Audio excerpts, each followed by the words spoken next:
Is there anybody out there? Hey, Shane.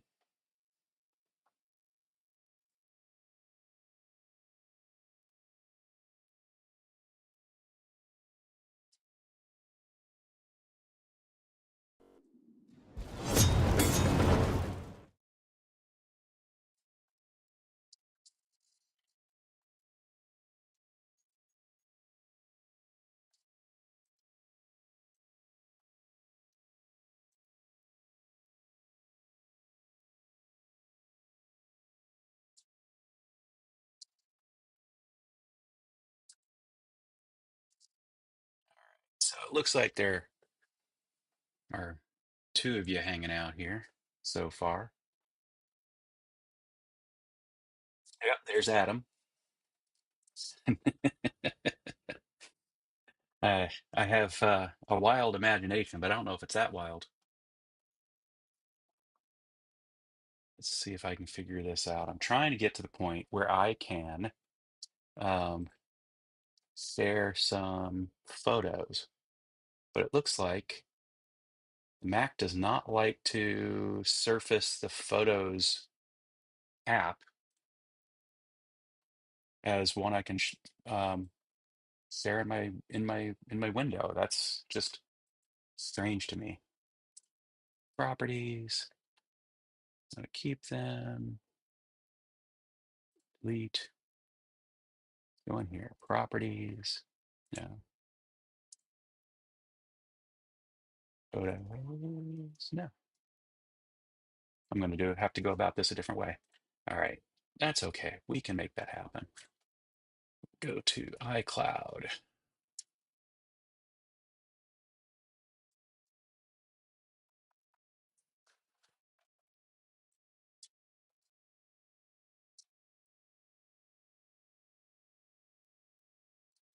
It'll take me a second here.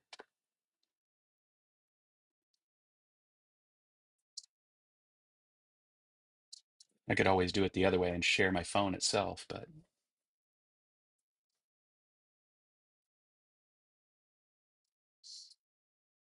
hey, Kevin. Aloha.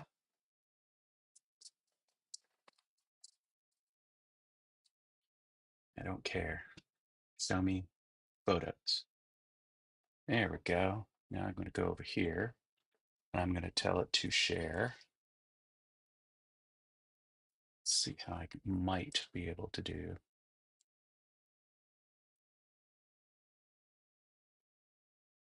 Nope, don't want to do that. Go here. I don't see a way to do it. Dag nabbit.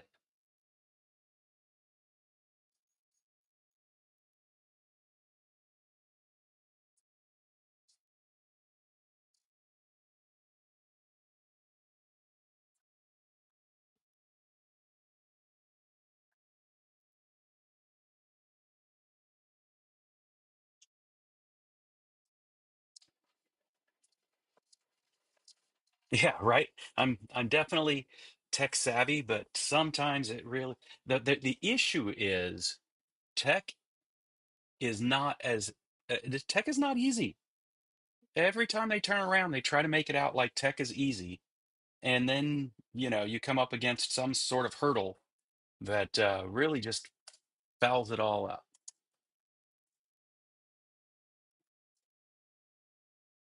Let's do this. Instead of doing that, we'll go to Google Photos. What the hell? Okay.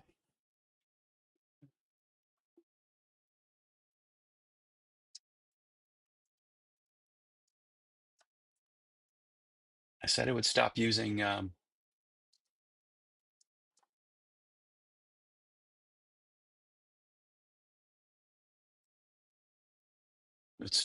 Google Photos because I've apparently used up so much of its so much space. But we'll go ahead and do blacksmithing this year. There we go. That is not blacksmithing this year.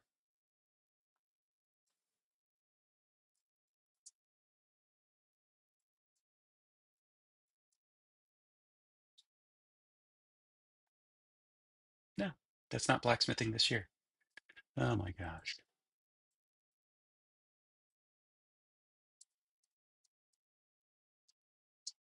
Do, do, do, do, do, do, do.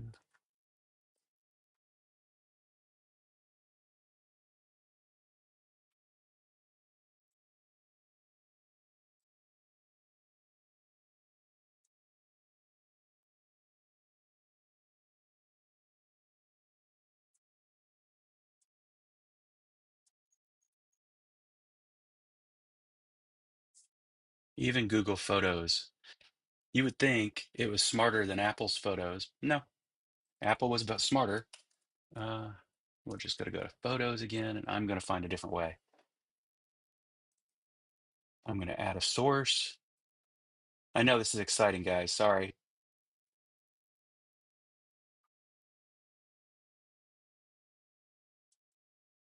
What the heck are you doing, OBS? Oh, that's why. Close. Let's try this again. Windows Capture. Is it in Photos? Is it in here now?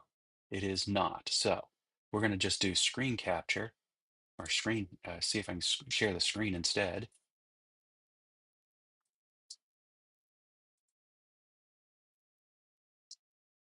Nope. Well, best laid plans of mice and men, right? What the heck? Try to add a source. Corner cam. Nope. Ah, here we go. Cancel. On the edge of your seat. Cro-Magnon.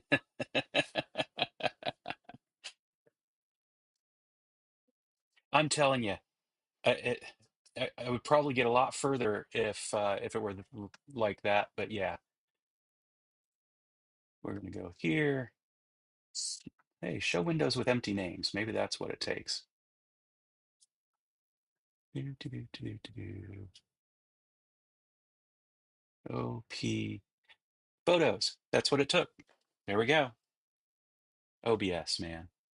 We're going to go there. We're going to grab it. We're going to throw it here. And we're going to see if I put it in the right place so that everybody gets to see what I'm trying to share.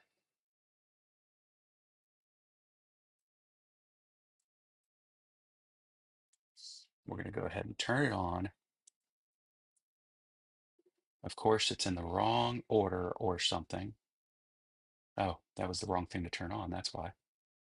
That was what I wanted to turn on. And it is in the wrong order, but we will fix that. Yay! It worked. I don't know what else I was resizing that I didn't intend to resize, but there you go. Actually, I do think I know what it was. Let me see. No, it wasn't that. Ah, it was the corner cam. All right, I'll deal with that another time. We'll just put it back where it belongs so that at least I won't be too confused when I come back and wonder why my corner cam isn't where it belongs. All right. Yes. The problem with OBS is it with great power comes great responsibility. You have to really dig to find its power. So now to do what I was trying to do in Google and failing, we're going to go not photos, blacksmithing space 2024. Hey, look at that.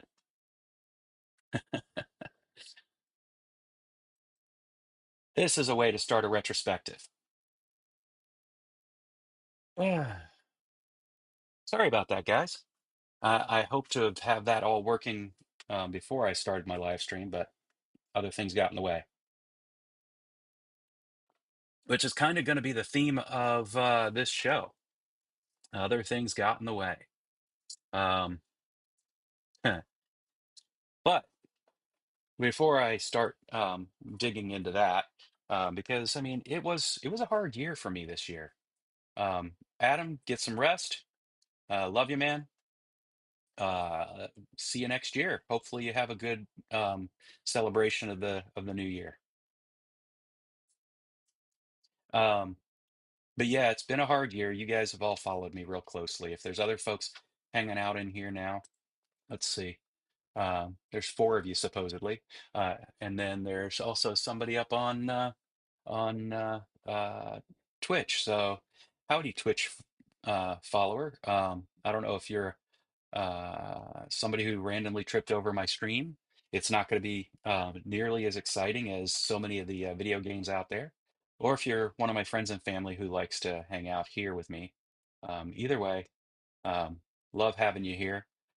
We'll be sharing today what has transpired over the year, some thoughts about what that means for me, and what it will likely mean for the new year. So, did you need me? Yeah, hold on. Window capture.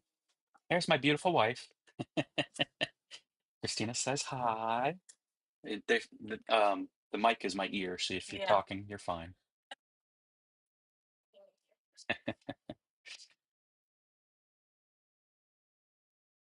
Um, let's see if I can put myself as a talking head in the corner box. Uh, Properties. OBS, why are you being a pain? It just really is being a pain. Um, we'll go ahead and turn it on. Hey, there's my face. Oh, we didn't need to be that close to it. Ah, so, um, so I figured before I start digging into, Shane waved at you. Um, there you go. Before I start digging into, all the things that transpired, um, and where we're going, I figure I'll just do a little review of some of the things that did happen that most folks try to come here to witness. Um, and that is a bit of the blacksmithing. So this was a one of the fun projects. I think it was for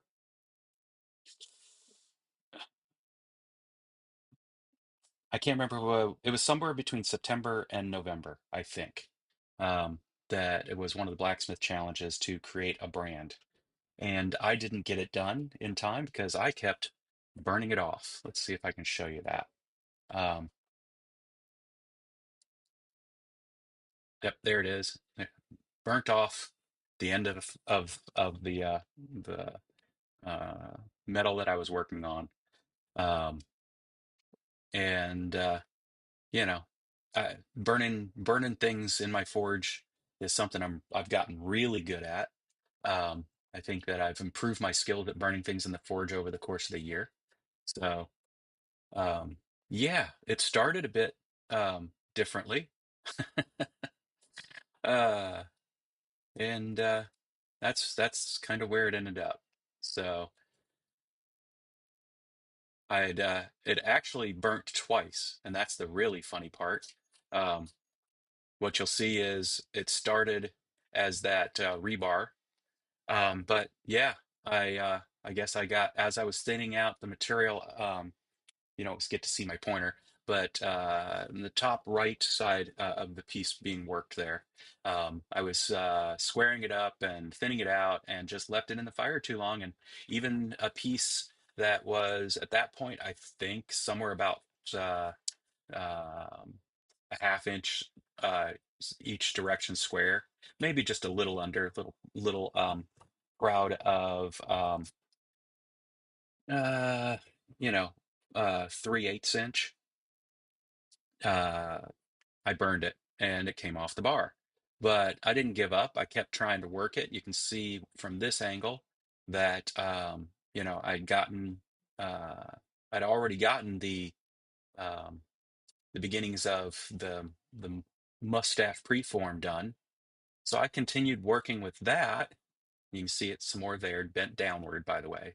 the angle may not be clear from this picture, and kept working on that. But uh, yeah, that I gave up on that. Oh no, I didn't. Okay, I'll come back to that. So that was after I'd already burnt off another thing that I did finish into um, the mustache there, but I haven't decided what I'm going to put it on. I think that's a very nice looking mustache, so it's not garbage. It just wasn't what was the final form. I'll come back to that in a second. Instead, I took the piece that I'd burned off and I turned it into that. It was never really going to be a brand for me, though it is my brand. I have no reason to brand anything with it. Hey, Alexis, good morning.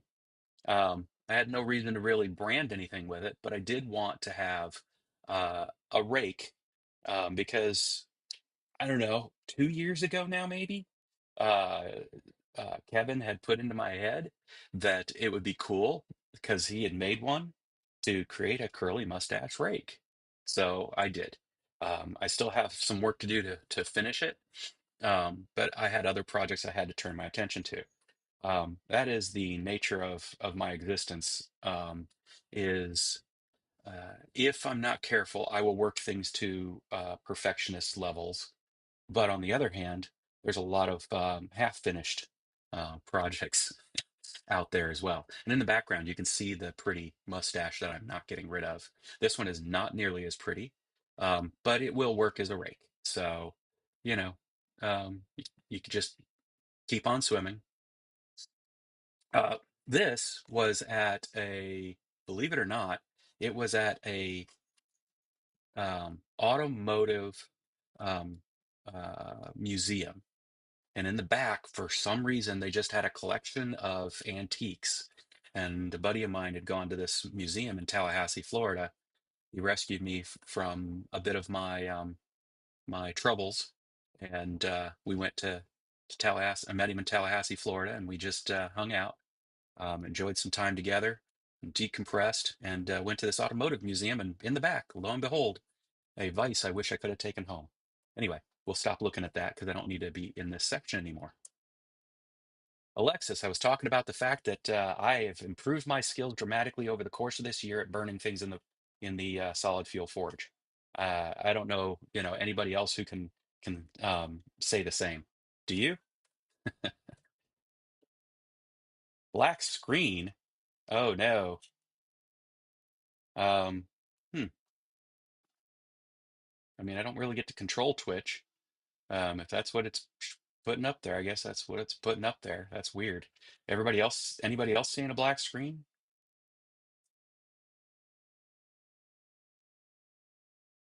So you're my Twitch person. Got it. But yeah, that was my preform right there of that nice looking mustache.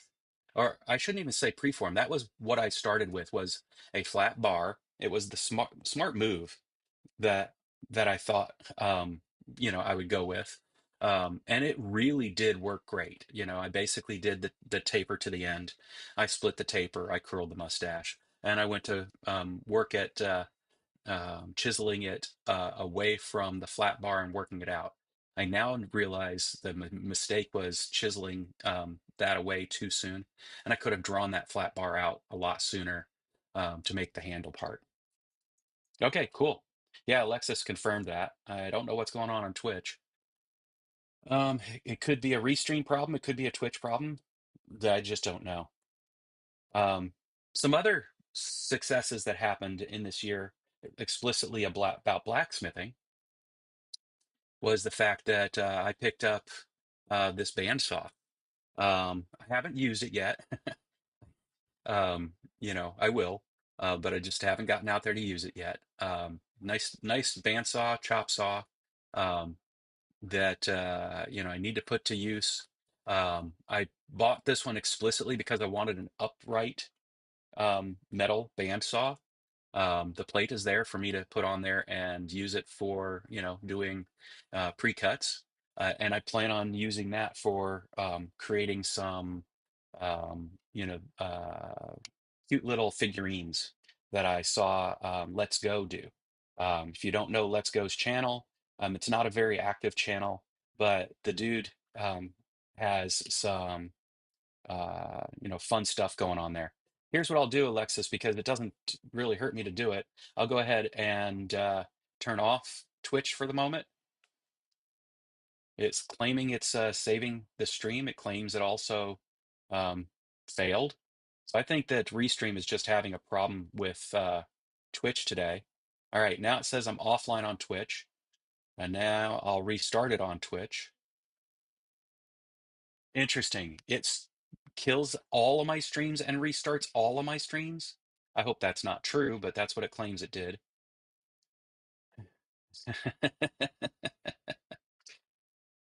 um, it claims I'm now live again on um, Twitch. Let's go ahead and throw the phone up over in the corner here, and I'll see for in a second if it really is.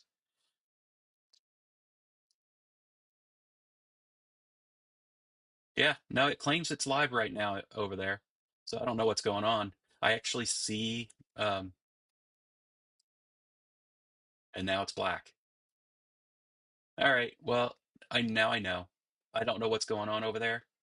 Um, it showed me for 25 minutes being online, and now I'm black again on Twitch. So I give up. Um, anyway, but yeah, if you're not familiar with if the preforms I'm talking about, you need to check out Let's Go's channel. It's pretty cool. He has some that involve doing two cuts, three cuts on a square cube, and then you form them into these cute little figurines. So I want to get into playing with those ideas just to, have that new experience too. Um, I forged up. There was one challenge I made for people, which was to create a toy, and I had a hard time with this one too. Again, I'm pretty sure it was because I burnt things. Yeah, I think you see a burnt tail on the tail. Is that right on a snail? Does snails have tails? Snail tails? Anyway, um, the chat definitely was working. I saw you chatting. Um, but I burnt this one too. Like I said, got a lot of good experience at burning things up. Um, and so, but this one was my supreme success that allowed me to actually put out the challenge to create a toy. And I was creating a snail, obviously, it was a little snail to hand to someone to play with. But this was my big win for the year, and that was to create this feather. And I really enjoyed this project. I learned a lot in this project. I learned that uh, um, angle iron can hold a lot of heat. Man, I mean, I'm sure I got some color on my hands just from working this piece of material. But it was a really fun project to do. It was really fun to, in the end, get these temper colors on here as well. Yes, Alexis, you taught me well, master. I'm not calling you mistress. That's a whole different problem. Um, but you also can see a couple of other successes that either happened this year or very late in the previous year in this photo. Oh, there's another big success we had this year. I think no, that was last year too. Um, but it definitely was a good success that carried into this year for the winter. We installed that wood stove that heated our home last winter, proved itself out, and we're now using it again this year even more smartly. But anyway, back to the point. I created those hearts that I believe happened in the February timeframe. And you could see some of those burnt burns in the that I was first learning how to do with the horseshoes, as that was the material I was told was best for burning in solid fuel forges. But I also took and bent a piece of bar stock the hard way into a ring and did a forge weld. It's pretty burnt as well. There's a theme here in my years' efforts with my solid fuel forge. Um, but yeah, and for those who don't know, the reason that the feather wasn't burnt is it was not done in a solid fuel forge. It was done in a propane forge. Um, and yeah, it came out marvelously. Um, but there was another big success for the year that I had a lot of fun doing, uh, playing with forms that I've never played with before. Taking a flaming horseshoes are fun. I love sparklers. I think everybody loves sparklers. Um, but this was using a bunch of techniques I'd never tried before. Um, this was creating that blown over leaf. Is it great? No, it's far from great. But is it a blown over leaf? Yes, it is. The tenons on all of these, are they great? No, they are not. But are they tenons? Yes, they are. Did they get riveted? Yes, they did. Um, the holes for the tenons for riveting together the piece, those were slit cut and then drifted. Um, are they perfect? No, they are not. But are they successful? Yes, they are. This was an exercise this year of learning that I can do a lot of cool things. I've learned a lot this year in my blacksmithing over the years. But the biggest thing I learned was that the things I'd learned in previous years, I could actually put together into a final form that may not be beautiful, but was pretty and was satisfying to me. Um, like I have a lot to learn about um, uh, creating collars. Those are some of the worst collars I've ever seen on anything. Um, but they're collars and they are holding it together. And literally everything here is just a culmination of all the things I have seen done much better than I do it. But the fact is, I did it, and I'm really pleased with the outcome of that piece. Um, and yeah, it sits by my front door. I mean, do I use it? No.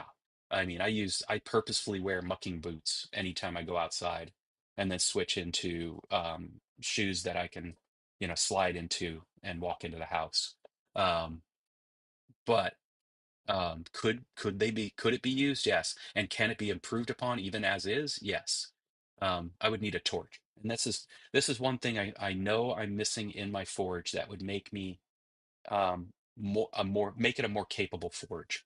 I just it's about whether I should invest it into something that is a hobby. I'm not turning this into a business.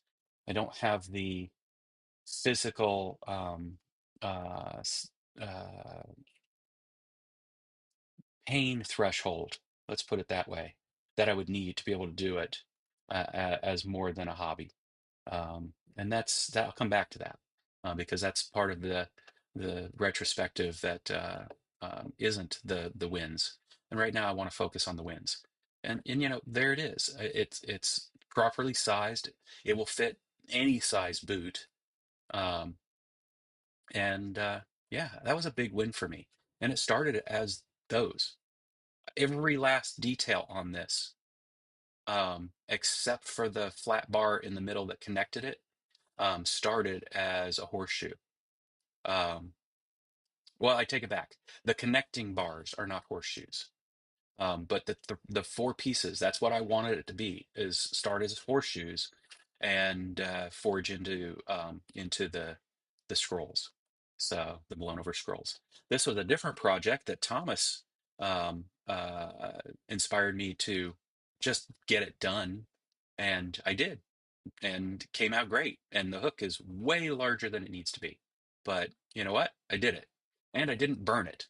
This one is interesting because it's one of the few things this year I didn't burn. So there's that. And it came out great. So I didn't get a lot of there's some photos I didn't take. I don't think I got the um let me see if I did get the hook in here and it just didn't catch it. Um because I definitely there's a bottle opener I created this year. I know I created I did the stream and then I turned it into videos that I could repost elsewhere. And that was a nice learning this year. I'm not going to play the video. You guys can go see the video if it inspires you to go see the video, because I don't think I want to waste 8 minutes of your time watching a video of my work. Um, I will open it and then pause it. Um, okay, it stayed paused. Good. We'll scrub through it just because I think that, it shows that the streams I do with you guys, I can turn into more long form content, and there was a bit of engagement on this content. So I want to do more of that next year. My idea, and I'll revisit that with you guys here in a little bit. A Smith's t-shirt. One of the few things I didn't burn this. Yeah, there you go. That's not a bad idea. I definitely need to come up with some merch. But I'll revisit that again with you guys as far as what's happened this year, what has caught my attention as far as and then I did the shorter by a by a hair, but vertical version of this so I could post it up on Instagram, TikTok, etc. Um, so it's the same video, um, and I learned some things on in the process of creating the video too. Let's go back and just do blacksmithing and see if there were things that it didn't notice this year. Um, This was not blacksmithing, even though it caught it. There was a place that my wife and I went to on my motorcycle this year that was wonderful, over in Eatonville. And they had these beautiful smokers in there. I just had to take photos of it because they were gorgeous. Um, you know, uh, Nothing more. That's why I did it, because they were gorgeous, and I thought I would capture that moment to remember. Yeah, see, let me see what year that what let's see if this has got information that helps me understand why it didn't pull it up this year, because it may have been that it wasn't this year, right? You guys will appreciate that. Yeah, this was back in August of last year. That's why. So, last year was a year of leaf making for sure. Um, but that's why I didn't pull it up this year. But let's see. Uh, yeah, last year. This was oh yeah, there you can see it in order too. This was last year as well. That was fun. I really intended to do more of those. Again, things got away from me this year. Um, I'm definitely gonna have to reach out to um, uh, Roy again once I have disposable income, which was really a challenge this year, and make that happen. But yeah, apparently I didn't take nearly as many photos as I intended to for this year to show off, what I built this year. And that's a shame, right? I probably could pull up Instagram and get a couple more photos out of the mix. Um, but let's turn this off. Oh, not corner cam. Yeah, we'll turn off corner cam and a window capture. There we go. Because there's the main cam again.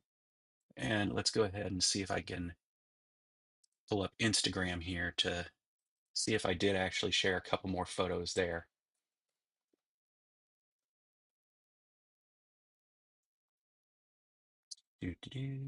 We'll go here.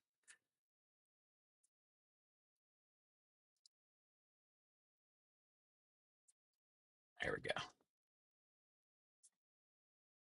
All right. And then we'll go to there we go.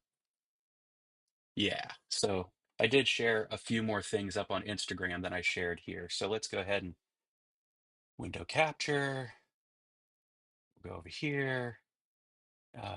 Microsoft Edge, Instagram. Turn that on, turn that on.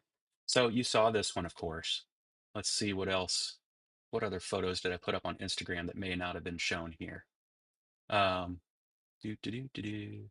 Yeah, you can see along the way that was me drawing out those spikes to railroad spikes to turn into the final form. Um, this was the final. This was the video that I posted for Instagram. But yeah, I didn't even do a great job of posting, up on Instagram this year. Um, there's just there's an order of events that I need to, um, spend a little more effort in formalizing, so that I get a better ability to reflect on what happened in the Smithy for the year. All right, so one of the things that definitely happened in the Smithy this year was I created, for example, the square hooks um, uh, for hanging sawhorses in the chicken tractor. And that was another one of the accomplishments this year. Oops, you guys didn't get to see that all that well.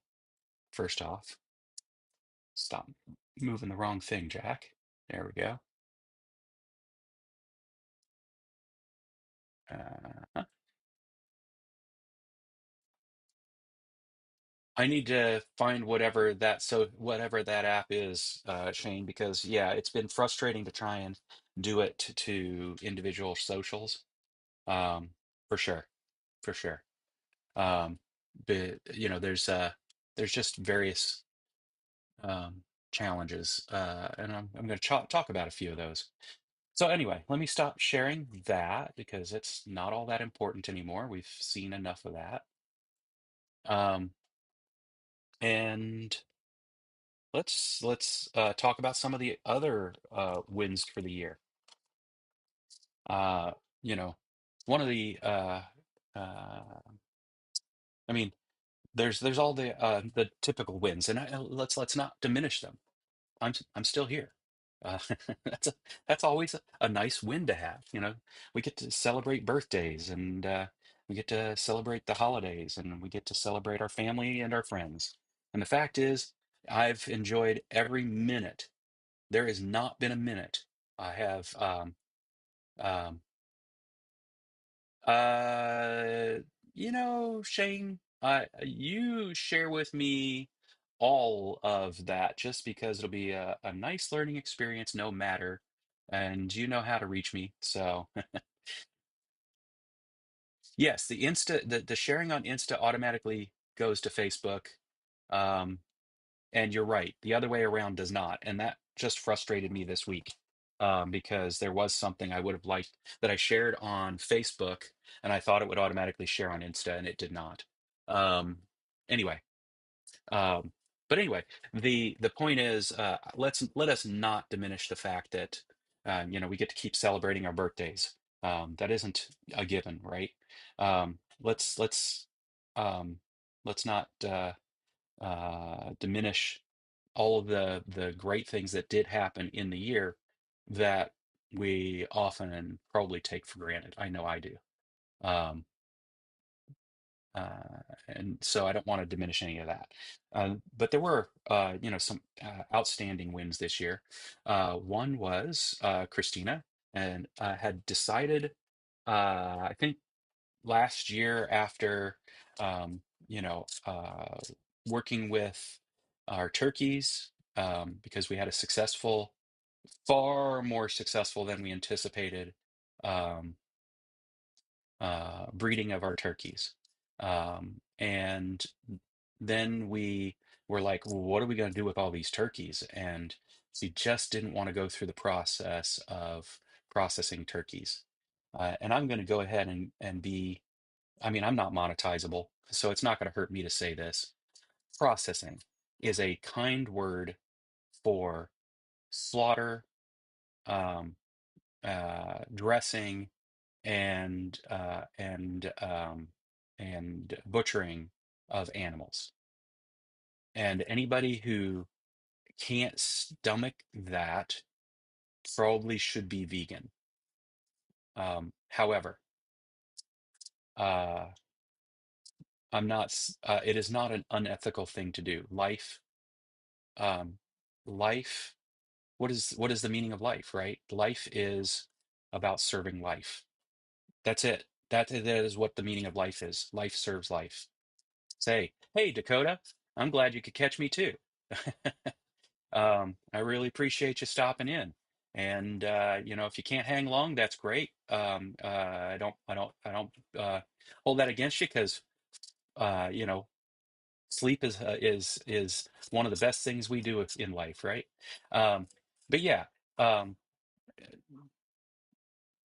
I don't think it is unethical. Vegetarian, vegans, yes, vegans get to be militants, and they don't have a. In, this is my personal opinion. I'm not trying to say as a vegan, don't do you, please do you. It's when you tell everybody else that they're somehow wrong or evil that I bristle because life serves life. Plants are life. Trees are life.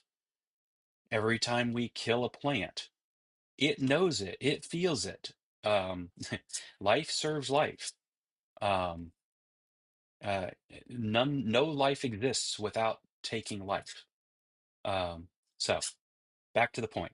I didn't want to rabbit hole like crazy, but I just wanted to say, I'm going to go back to using the word processing. It's a kind word because I want to also say that there is a way to serve life. For us, that means that after we raised all those turkeys, which we didn't anticipate, we were told turkeys are hard to hatch, um, and they weren't. They were just as easy to hatch as any chickens eggs we've hatched. Um, and we had many of them, but Christina didn't want to process turkeys. For one thing, um, they're not wrong. You name an animal, you probably aren't likely to want to process the animal.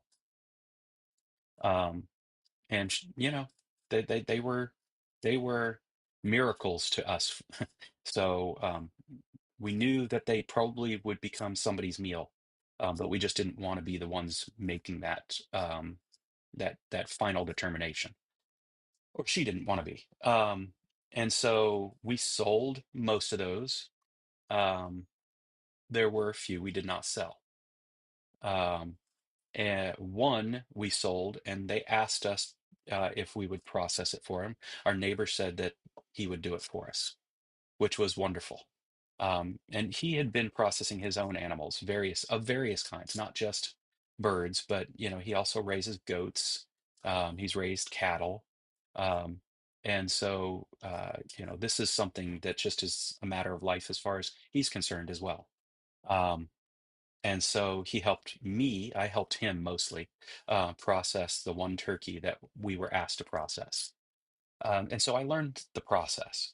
Um, and it wasn't the first time I had processed animals. I had hunted with my stepfather. We had raised rabbits. And the whole time I knew as a kid that they're, raised well, they are treated well. I pet the rabbits and I processed the rabbits. Because my opinion is I want to give any animal that I am going to eat, if I can do so. Obviously, we will go out and buy from the store when we can't raise our own. But if I can, I want to give them the best life they can have. And so my neighbor had raised a bunch of meat birds, and the meat birds are there are different types of meat birds, but there is one particular breed that we didn't know enough about. Now we know a lot about. Um, and it's called a Cornish cross, and they are dumplings of a bird. Um, they are, um, if you've ever played any of the Legends of Zelda video games, you've witnessed these birds. They have absolutely no ability for flight, unlike most egg chickens, which can get short distances in flight. They can get up into trees to roost. These had none of that, and I'll explain more. But anyway, and that is the way you see these chickens in in the video game. Um, and it's often how you see chickens represented in popular culture all over the place. That isn't the nature of most chickens. Most chickens are not these little dumplings of an animal. Um, they are little dumplings of an animal because somebody tripped over humanity is an incredible creature, because so much of our existence has to be through trial and error and tripping over, um, amazing, lucky outcomes. Um, like who ate the first mushroom, right? Because that first mushroom, somebody had to get real lucky that it was edible, and they decided, oh, we'll keep eating these. And when they tripped over the next mushroom, and it was, well, as was said in Charlie and the Chocolate Factory, Willy Wonka said, everything is edible. It's just whether or not it's or poisonous or not. But they tripped over that next mushroom and it was poisonous, or gave them hallucinogenic. Anyway, point is, we've been really lucky as a species, to discover what works. And the Cornish cross is a cross between a um, a dwarf type chicken. Not, I won't say dwarf, but anyway, a smaller breed of chicken called a Cornish game hen, and a type of rock. I believe it's Plymouth. No, I can't remember, but it's a type of rock chicken. There's many different chickens out there that are named rock, but it's a white rock chicken, and it's a big chicken. And a Cornish cross is a little chicken. I mean, a Cornish game hen is a little chicken, and somehow, they let the two of them get together, and out came this dumpling of a chicken. Now, there's some things about this dumpling of a chicken, and it is a reason why I had no problem processing these chickens, because we lost one of them, to natural causes, because these chickens can't become adults. And most of the chickens you eat, most of the chickens that reach your table, can't become adults. They will have heart attacks before that happens, because they can't stop eating, and they become huge, before they even enter adolescence or as they're entering adolescence. And so you have to process them. But the fact is, we gave them the best lives that that breed of chicken can have. And then we processed them. And we did so as humanely as we could. And we've already eaten one of those chickens. And we're going to be thankful to the chicken. And that's something that strikes me. I had an epiphany recently. There's a phrase from a sci-fi writer that I've always loved, in a book called Stranger in a Strange Land. And the epiphany came to me just 2 weeks ago. I've always embraced the concept, thou art God. Thou, you, dear viewer, art God. But so is my chickens. So are my chickens. So is every chicken I slaughtered. So is every animal I've eaten. So is every leaf of spinach. Um, I forgot that includes me. That was the epiphany. Um, but you know, whether you believe in an external God or just the physical manifestations, um, that's what I had to that's something I've believed in for a while. So that's, instead of um, saying grace, because I don't necessarily believe in an external representation, um, which is why believe even more strongly it is my duty to serve life, to be a servant of life, to make the best of the life I have, the life you have, the life that I'm bringing in to the world of life to come. Um, and so that's true of everything I eat. I'm not saying grace to the external God. I'm saying I'm giving thanks to that which just served me. So, food for thought.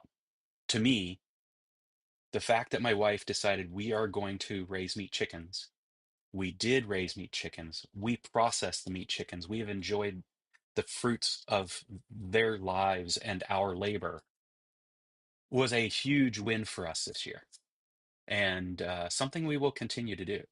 Um, yeah, I don't know if we will raise those dumplings again.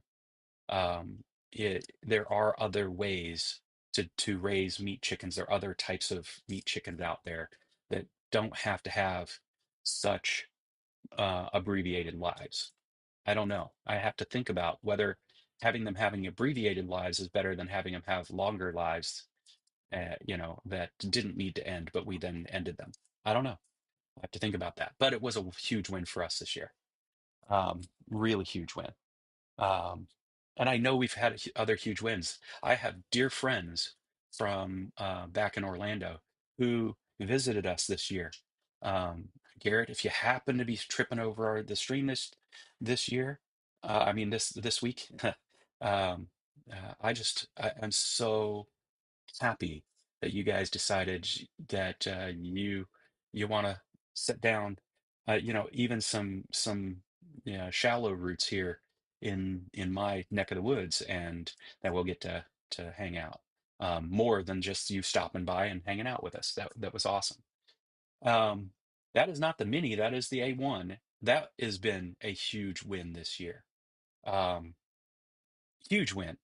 I started this year, I started my 3D, yeah, Rob. And it is working because I'm making a gift for a dear friend of mine in the area.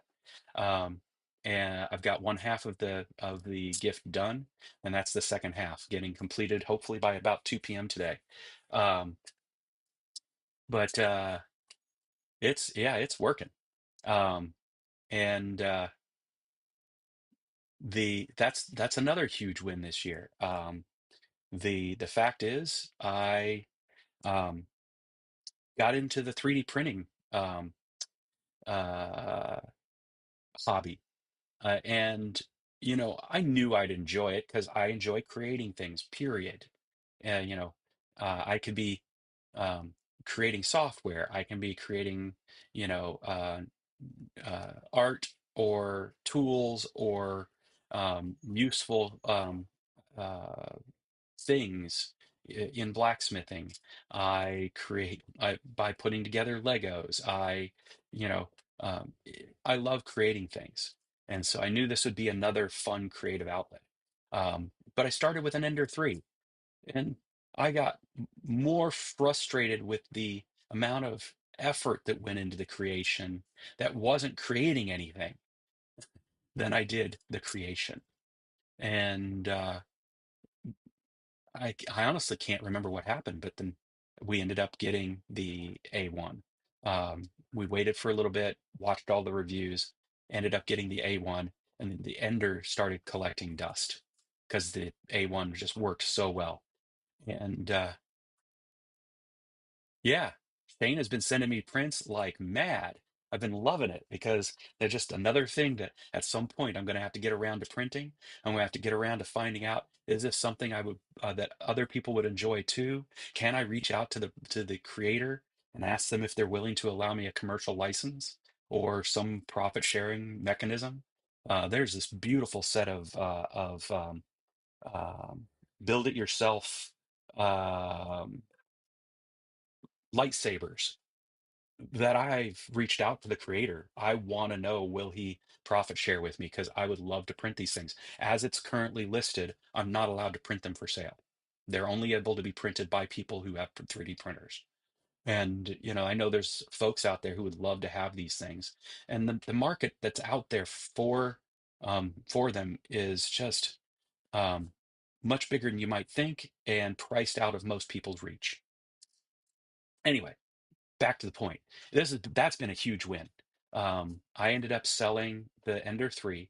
I was very transparent to folks that it is a tinkerer's printer, and I just wasn't in the mood for tinkering. I did the tinkering that would make it so it could be a little less annoying, but even then, I went to do a print on it, and realized how much longer it would take to do that print. and decided it wasn't worth it. I'll just do more prints on the A1. So yeah, Rob, I actually started it because I did functional prints. You can actually go to, I'd be happy to share my account information with you. I went and created caps for, and that's how Christina allowed me to get the Ender 3. She's like, get something that it just doesn't cost too much. So that's why it was the Ender 3. Um, but yes, the giant articulated dragon, just cause, and I'm going to come back to that in a minute. Um, the first print I made, I did it on my printer, but first on my buddy's printer, and he has both a resin printer, an Ender 5, and a X1C. And the resin, he printed these. What I designed first was there are these neat portals you can, they give you the whole saw, um, drill bit, and these portals that you put into trash cans. You drill holes for the portals, you put them in the trash cans. They've got a hood, and an elbow that then makes it so that you put feed into the trash cans and the chickens can eat out of the trash cans. And then they come with covers that fall right off at just a peck or three, or freaking rat coming along and just, putting their paws on it. And, the point of the cover was to keep the rats out. So I designed up covers that weren't covers, they were plugs with a scooped handle that you just grab the scooped handle, pull the plug out. And we printed up on my buddy's printer, and they barely fit. Sometimes they fell out too easily. And so it was like, if I'm going to have to iterate this often, this isn't going to work. I need to do something about this. So took it back and said to my wife, I need a 3D printer. She said, get something cheap because if you don't, you end up using it much. We didn't spend too much. So I did. And not only did I do that on it, I printed other fun things on it. I learned about the ins and outs of what causes failures to occur. Um, and I ended up designing the next feeder thing that we got was a deer stand feeder that you put, um, crack corn into to lure. It's a deer lure. But lo and behold, it works great to just spread seed for the chickens a few times a day. And so we did, but the problem is those come with tubular steel pipes as legs, and they don't have feet. They don't even have caps for the end of the legs. And I live in a place where the run annually becomes just muck. And so all that would end up happening is over time, this would sink into the muck and the tubes would get full of muck. And then that would dry and get, it would be no fun. So I designed auto leveling feet for it, and it's also up on Onshape. Both of those are freely available to folks on Onshape. And I have yet to create an Etsy store. I've been thinking about it for a while. There are problems with creating an Etsy store beyond the fact that Etsy has become uh, enshittified. Uh, but there are problems. And that is, do I bother? Just like with the stuff I've been doing, can I turn out enough to make it worth putting it there? Hey, Alexis, I love the fact that you stopped in. Thank you so much. Um, Spoiler, um, this is definitely sticking to being an every other week show. We'll discuss more as time goes on, but just wanted to let you know that. Um, anyway, the but it was I proved that this thing would be useful enough. I started making things that my wife thought would be fun, useful, pretty, whatever. um, and she saw its merit, and we ended up getting the multicolor version of it. And it's been a hoot doing that. I started creating this thing I've been toying with in my hand because sitting still for me is hard to do. More on that in a minute. Um, and everywhere I went, people saw it and thought, that is so cool. Um, and I would just hand it to them. And I was then creating another one. I'll show it to you that I was um, playing with as I sat still. And this one's too big for my hand. This one's better.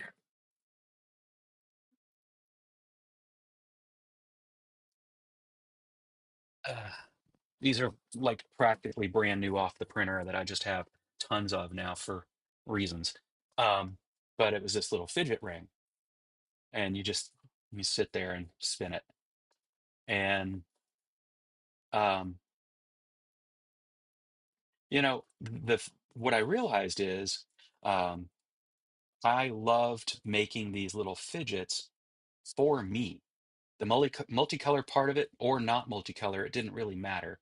If I did multicolor, no big deal, just make a bunch of them and then I would hand them out to folks.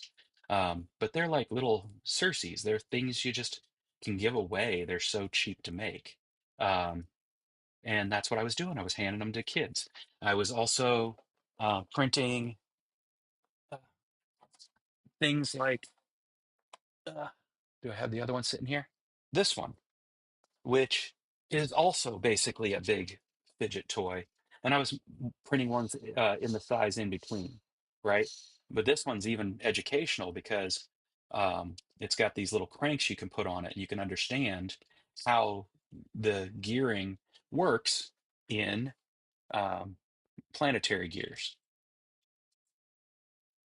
And I just thought that was cool. And these are planetary gears as well, this little fidget. Um, and I was sitting there at a friend's coffee shop. Um, she got suckered into taking over a poorly performing coffee shop because she had started her own little side gig of being a coffee roaster, and she took it over, and she's doing phenomenally with it. And I was sitting there, and she was like, she saw what I was doing, and her daughter came in and saw this, and I handed it to her, and she played with it, and she said she loved it. And um, my friend said, "I'm setting up a bunch of a vendor booth event. You should come set up a booth." And so I printed out a whole bunch of these, and some of these, and then a couple of different dragons and some unicorns, and the silly stuff that you see at most of these booths. You don't see these. Well, guess what sold mostly? The dragons and the unicorns and the geckos, the little, uh, uh, hey Adam, welcome back. The little, as uh, uh, as Rob said, the thing that seems to catch everybody's attention, the um, what's it called? Um, the articulated dragon. People love those things. And personally, I've seen so many of them that, yes, they're pretty, but it seems like ridiculous to consider making a stand with a bunch of these dragons when there seems to always be stands with a bunch of these dragons. But you know what I did notice is that there were no stands at this event with those dragons. So next time I'm coming to the stand with a bunch more of those dragons. Um, and but the thing is, what I realized is there was some things. So that was big win.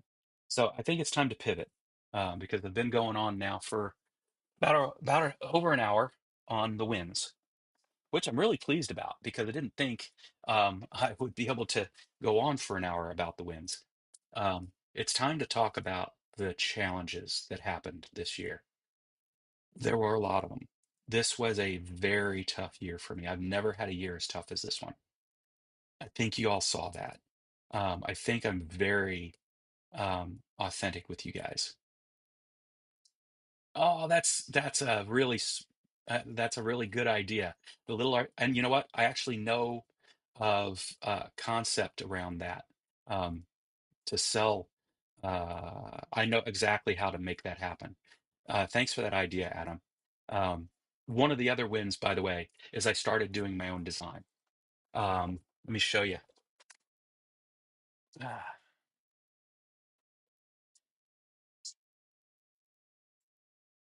And I did my own design explicitly because when you're doing multicolor prints, I'm going to show you one of the multicolor prints. When you do the multicolor prints, and I'm printing something like this, except with a blue hat. Um, when you do multicolor prints, and you're going to see it here in a second, um, it has to change. On a printer, there's who was it that said Voron? Somebody said Voron in the stream here, and I envy you with your Voron if you've got this capability. Um, but um, the Voron, I think, is the ginormous one, but I think it's also the one that can do multiple tool heads. I could be wrong. I could be wrong. I might be thinking of another printer. But anyway, with my printer and all of the Bamboo Labs series, oh, Rob, you're the Voron. Um, with all of the Bamboo Labs series of printers, you only have a single tool head. So, what does that mean for both folks who don't 3D print? What that means is with the ones that have multiple tool heads. First off, tool head. It's like any other manufacturing. You got a place where the tool actually works. The tool is in this case is the hot end, the extrusion nozzle. Um, and With multiple tool heads, it basically can automatically change tool heads. It basically brings the tool head back to a zero position for that head. Not all, each head has its own zero position. Docks it, disconnects from it, moves the gantry, moves over to the other tool head, connects to it, and then starts printing with it, which means however many tool heads you have is how many different colors you can work with. With mine, the A1 is capable of printing with 4 different colors, period. But to do so, it actually has to um, cut the filament that it was working with, pull it back, shove in the new piece of filament, and then purge out the old filament. Now, you might only have a tiny bit of filament in there, but as no matter how good their milling is, the nozzle itself is probably not perfectly smooth, right? It's a in this case for mine, it's a hardened steel nozzle, um, and so it may not be perfectly smooth. So there can be a tiny bit of residual filament from the previous color in there. So it has to purge even more of the new filament out to get that old stuff out so it's not mixed in and muddied in color. When it does that, it's the result is what they refer to as poop. There are tricks that you can do, and I'll show you one of them. Let's see if my camera is good enough to show this. And the trick is this is the Mrs. Gnome, right? Mrs. Christmas Gnome. This is the Mr. Christmas Gnome. You might see a difference between the two of them if the camera is good enough for you to see it. In that Mrs. Christmas Gnome has a much cleaner hair beard going on. Why? Because one of the tricks is you can purge to the uh, interior of the object you're printing. Up here, you can't tell that that's a problem in the red zone, but you can tell it in the white zone because white is allows more light through. You can see it even more obviously down here in the black zone where it was printing the feet. This model has 5 colors. Magic. No, the feet get printed separately. So you're not seeing black in here, but you're not seeing black in here for a completely different reason. See, if um, even without the feet, if I had purged in the poop into the middle, which it doesn't actually purge it the same way, but anyway, you would have seen the color of this in the mix here. You still would have seen the face color perhaps for the nose in here. I told it not to do that. Instead, I was a little smarter that time, and this is what I did instead. Okay. Nice little fun little fidget. Okay. And these print in three parts. You print this part, the screw, you print the nut, and you print the cap. All right. And that's why this color is the same as this color. Take care, Adam. Spoiler for you, I will be staying at every 2 weeks. That's as much as you need to know at the moment. Um, but there's more. But that's what you need to know at the moment. Okay. So somebody else had created a fidget that I thought was very cool. That what I discovered, one of the things I discovered is this one was barely tall enough. This red here is the cap. You can see it. Yep, let's do it with the right one here. You can see it here with the misses. All right. The red was just barely tall enough to get past. It wasn't even tall enough, really. You can see it with the nose here. There was still some going on there, but it was good enough. All right. You can see that there was red and brown, you know, tan, whatever color mixed together um, at this layer. So it was good enough. It really was. Um, but not all my prints are that short. And the one I'm printing now, it's going to look a lot like this, except that instead of red, we're using blue. Because instead of a Christmas gnome, I'm making a Hanukkah gnome. And if that friend happens to stop by, he'll know what the gift is that's coming. Anyway, um, this fidget I designed myself, but I did so by seeing somebody else's design that did not have a commercial license. And I said to myself, I need to get better. Oh, there was one thing I forgot to do here. And guys, you would be doing me a humongous favor, huge, if you would go to the Facebook page B2P 3D and give me a follow. Again, B2P 3D. It also has a corresponding Instagram, B2P 3D. All right. Um, because I'm going to come back to why this became a priority for me. Now, like I said, big wins.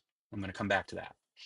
Um, the problems, though, like I said, really tough year. Um, it started uh, in, well, it started actually late last year when the company I had been working for, and you guys saw this because, like I said, I'm pretty transparent and authentic with you guys. It's some people have asked me, you know, um, how is it you're capable of being so authentic? The issue isn't the question that should be asked is, Jack, why are you so authentic? I understand there are folks out there who are quite inauthentic, or let's not even call it inauthentic. They have different faces for different roles. It's normal. I'm not normal. I think you guys have figured that out by now. Um, I just didn't know the roots of my differences. I just knew I wasn't like most guys I know. Um, most guys represented, let's say not most guys I know. You guys are a unique bunch of folks yourself, but I'm definitely not like the uh, representations seen in common media, especially here in the States. Um, and uh, anyway, the real question is, why am I so authentic? And the answer is, I don't have a choice. Um, I used to just attribute it to the likelihood that I had ADHD. Um, that honestly, the effort of being anything but authentic it takes a greater amount of effort than I have the ability to be. I'm just in the moment, always in the moment. Um, that isn't to say that I don't get stuck in my head and miss a lot of moments, but you know, that's just the nature of me. Um, Back to the point. Late at the end of last year, the company I was working for, and I went to work for. I kind of feel bad about doing it because the way it happened is I left a company I was really happy working for. The only thing that had me stressed at all about that company is it's an open source software company who was barely getting by with as so little, and that um, that meant at any time, because I'd already that the stress is my fault, or my lived experience, not their fault. Just to be clear, the company's name, you guys probably know it.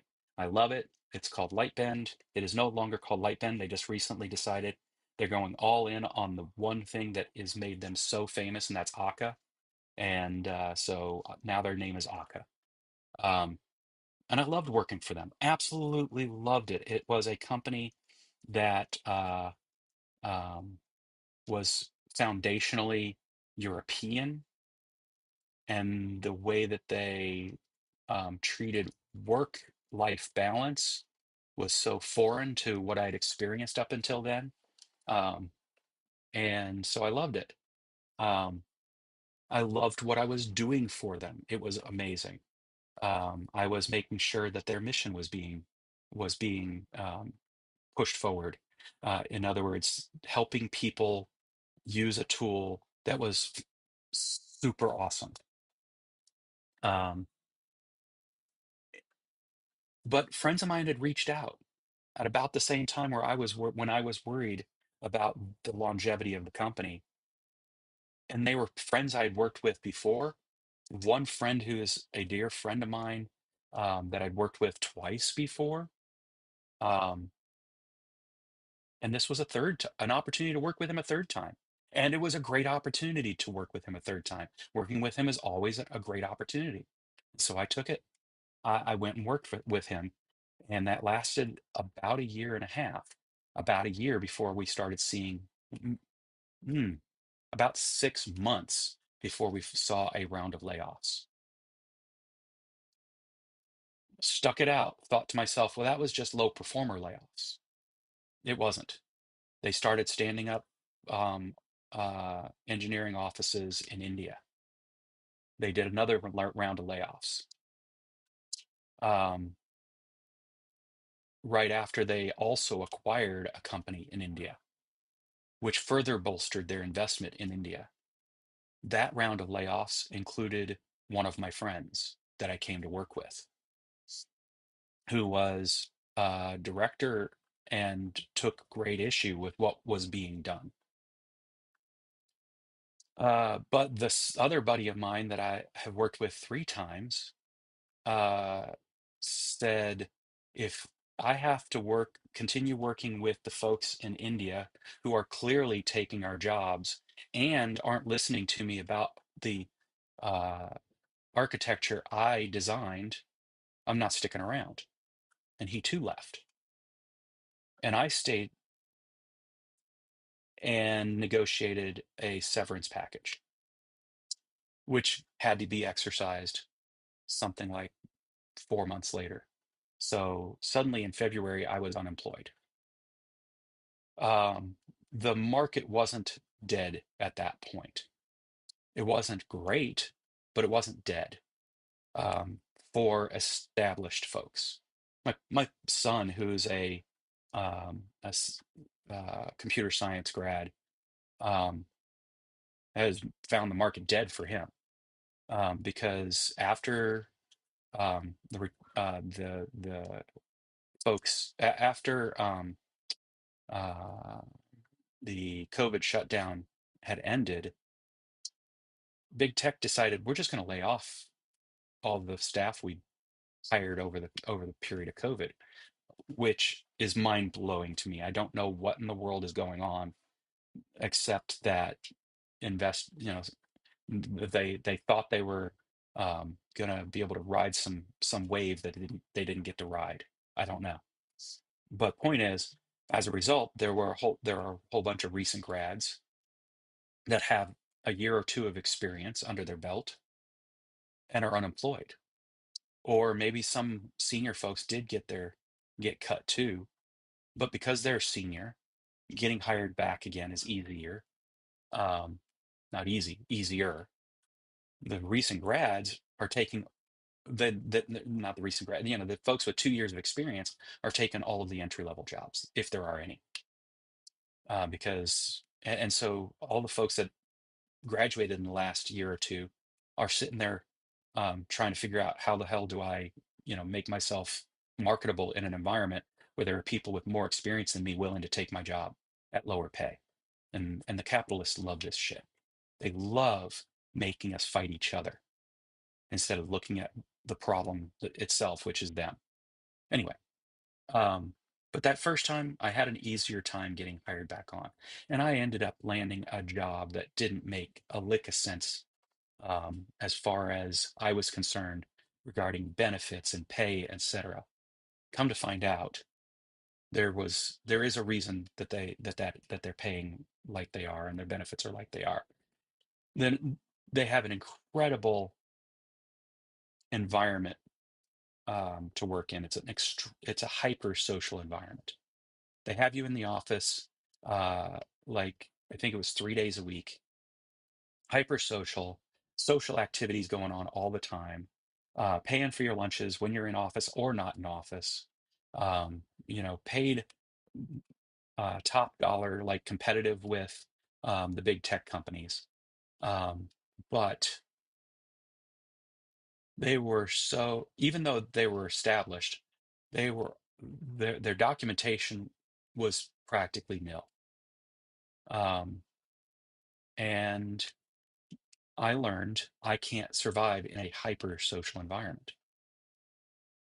At the same time, my father got um,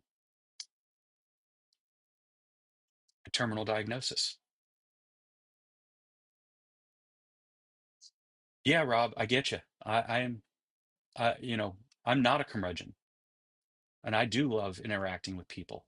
The two people I was talking about that I've gone to work with multiple times now worked in environments that were at a social level I really do enjoy, mainly around collaboration and taking breaks with each other, but getting out of each other's way to get work done as well.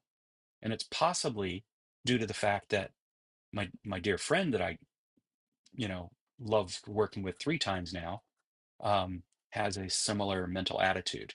We like to hang out together. We like to socialize, but we also like to get down to work and get out of each other's way, um, and support each other when support is needed too. So there's that. There's a balance, right? There's a balance that has to be struck. Well, the environment I found myself in was hyper social. The manager I was working with was the exact opposite of that. I don't know how he's in that environment. He is super curmudgeonly.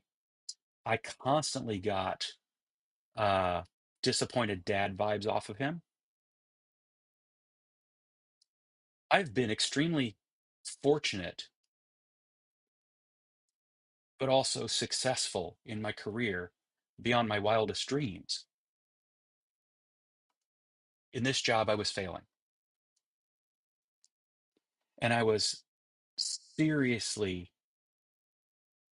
uh, having misgivings about my own capabilities.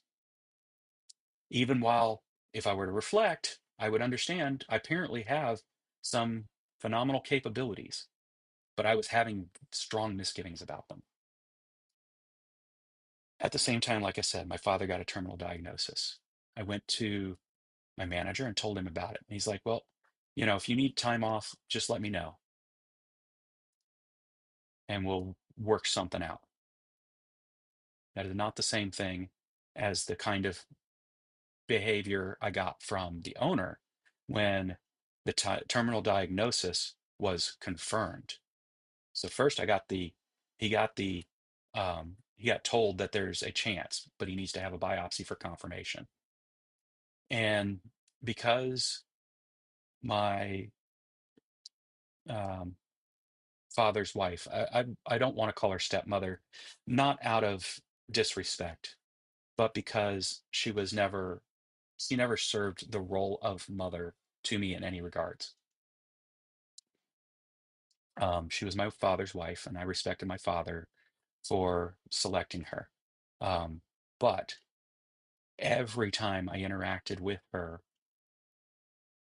it was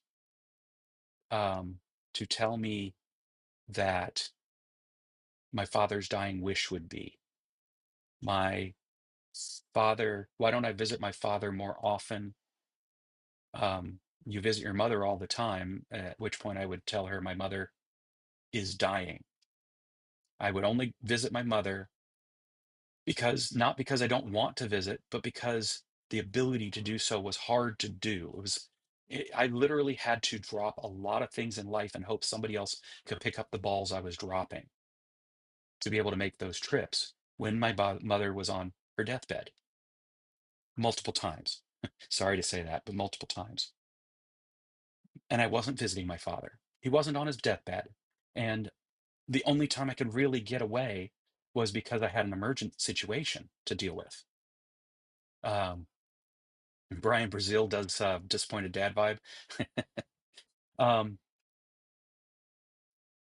and so her only interactions with me was to try and guilt me into visiting my father or doing something for my father. So, or to tell me, he's got COPD and is dying. Well, that was what my mother was literally dying from, was COPD. Um, and uh, and and it turns out he didn't have COPD. He did have something that was bad, but it wasn't COPD. It was mesothelioma. Um, but that wasn't what was killing. That wasn't killing him. That was just making his quality of life not as good as it could have been. Um, he ended up dying from leukemia, and it was possibly secondary to Agent Orange, and could have been caught much sooner and treated, and he could have had a better quality of life um, for having had it treated. Sadly, this was not the case for this. And so, because my manager hadn't come in yet, and the owner had, and I was on good terms with the owner because we were on a social team together, um, I went into his office and told him what was happening. And he gave me the kind of response that I will love him forever for, even though he didn't stand up for me, probably didn't have the opportunity to stand up for me um, when things went to hell. Um, but in this regard, I will love him for this. And he said to me, Jack, you need to go be with your dad. I had a similar situation with my mother, terminal situation, knew it, could be there, serve her, and not worry about anything except taking care of my mother. You need to go do the same with your dad. I went and told my manager that was what I was going to do. And he's like, okay, we'll make things work. You just let me know, if if there's anything you can do to help us out here on the team, we'll do that. Otherwise, we'll schedule around it. Different vibe. And he didn't get it. Um, and so the whole time I was with my father, I was worried I was going to lose my job. Why? Because in between his diagnosis and me leaving, I had my 6 month review at 4 months because it was more than 3 months, and everybody over 3 months would go through a 6 month review. At which point he told me I was meeting expectations on barely on all counts except one, and that's becoming where I needed to be more authoritative in my role. As I told him, I cannot be authoritative if I don't feel I understand what I'm being authoritative about. And I did not feel confident in my understanding of the systems he wanted me to be authoritative about. And as I did have some downtime thinking about it, I brought it up in our team meetings with him and his manager, saying the big thing I see missing is good documentation. I have no idea the overarching elements of this system or the design considerations for the system that would impact any decisions I would want to make about this system. And that I think we need to do something better. That was during one of the retrospectives we had for one of our sprints, as I was trying to think about why is this sprint being so hard? Before I went to my father's, I went and did an annual physical because it's been forever since I had one, and told her I'm having a serious difficulty um, with this role. And it was, I think, before I even got my father had gotten the diagnosis. And I think I need to go see a psychiatrist and finally seek the diagnosis for ADHD I've been avoiding all my adult life, because I um, had heard that with ADHD comes the potential for addiction and abuse. And all my life, I have been aware of potential ADHD and afraid of addiction. So I didn't want to go and get on some sort of medication that I become addicted to. I've avoided drinking much because I don't want to be an alcoholic. I have avoided, you know, all types of drugs because, addiction is something that I did know existed in at least my mother's side of the family. Um, and seen from in a stepfather who every morning got up and started his day with a can of beer. It just seemed weird to me that every road trip we would take, he would be drinking beer the whole way. Um, so I didn't even drink I was a teetotaler for after my college days, um, except on rare occasion, and avoided beer for the longest time. Now I'm a beer snob. Um, so I didn't want that diagnosis because I didn't want to be stuck on a drug that I'd be addicted to.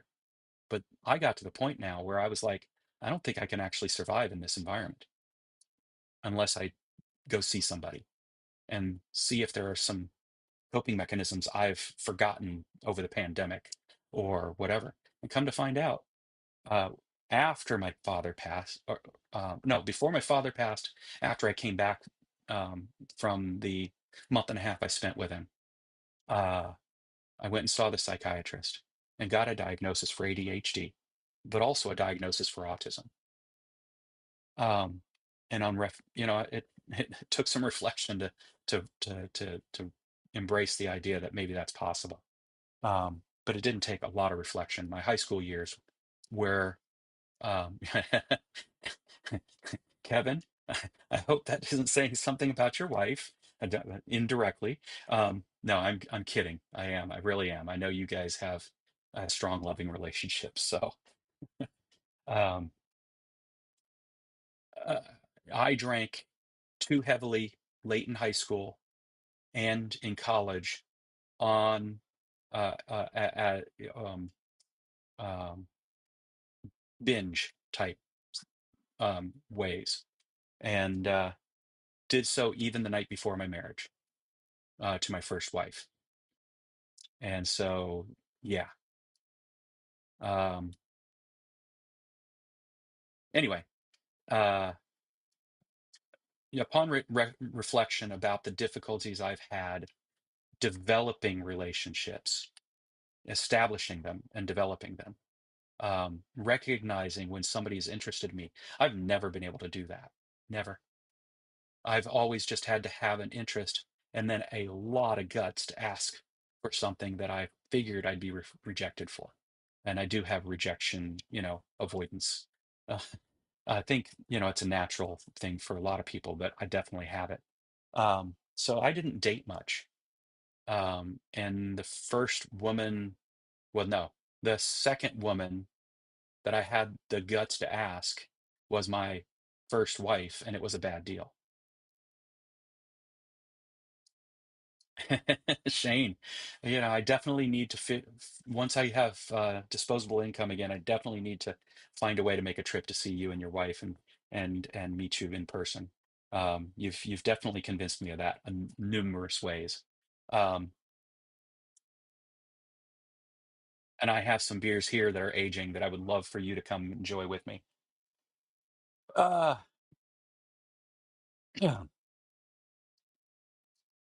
so anyway, I got both those diagnoses, and there have been a lot of epiphanies about the difficulties I've experienced throughout my life, most of which I've been able to find ways to overcome. I've been able to deal with. What I've discovered is, and the pandemic has probably been a, a way I've discovered it. I can actually be quite happy um, working with people, but not next to people. Quite capable of supporting people without being in front of them. Be quite happy being in front of people and working with them, but but in an environment where I can walk away from them. Because all of the experiences I've had where I've been successful have been with highly collaborative people, social people.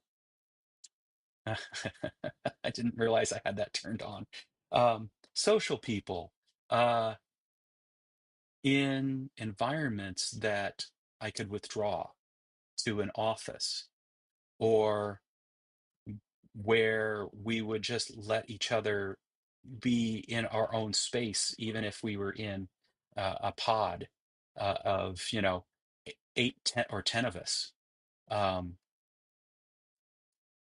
but we would also turn around and support each other. We would ask each other if we needed help. Um, we wouldn't just leave people on to their own devices to just wallow, because doing that might lead people to believe we don't want to be bothered. We recognize those things, and we didn't uh, you know, um, fail in those environments. This environment, my manager would leave me to my own devices and tell me I need to reach out. When I told him that reaching out is hard to do because I feel like I'm bothering them, especially when I get disappointed dad vibes, especially when, as I do ask a question, I'm in the midst of a conversation because I need clarification, I get the hold on repeatedly. And in the long run, with those diagnoses in hand, I went to HR and said, I think I'm going to need some accommodations because I've been struggling in this role due to communication issues. 2 days later, I think, it may have just been a single day later, after I had told my manager that I had also, that I had reached out to them and that I was going to be asking for accommodations, I get pulled into a meeting with them and his manager to be told, you're not you're having trouble in this role. If you're not going to be if you don't think you're going to be a success in this role, we can provide you 2 months severance and 2 months Cobra. um, I said, with accommodations, I think I can be successful in this role. And they said, well, what kind of accommodations are you talking about?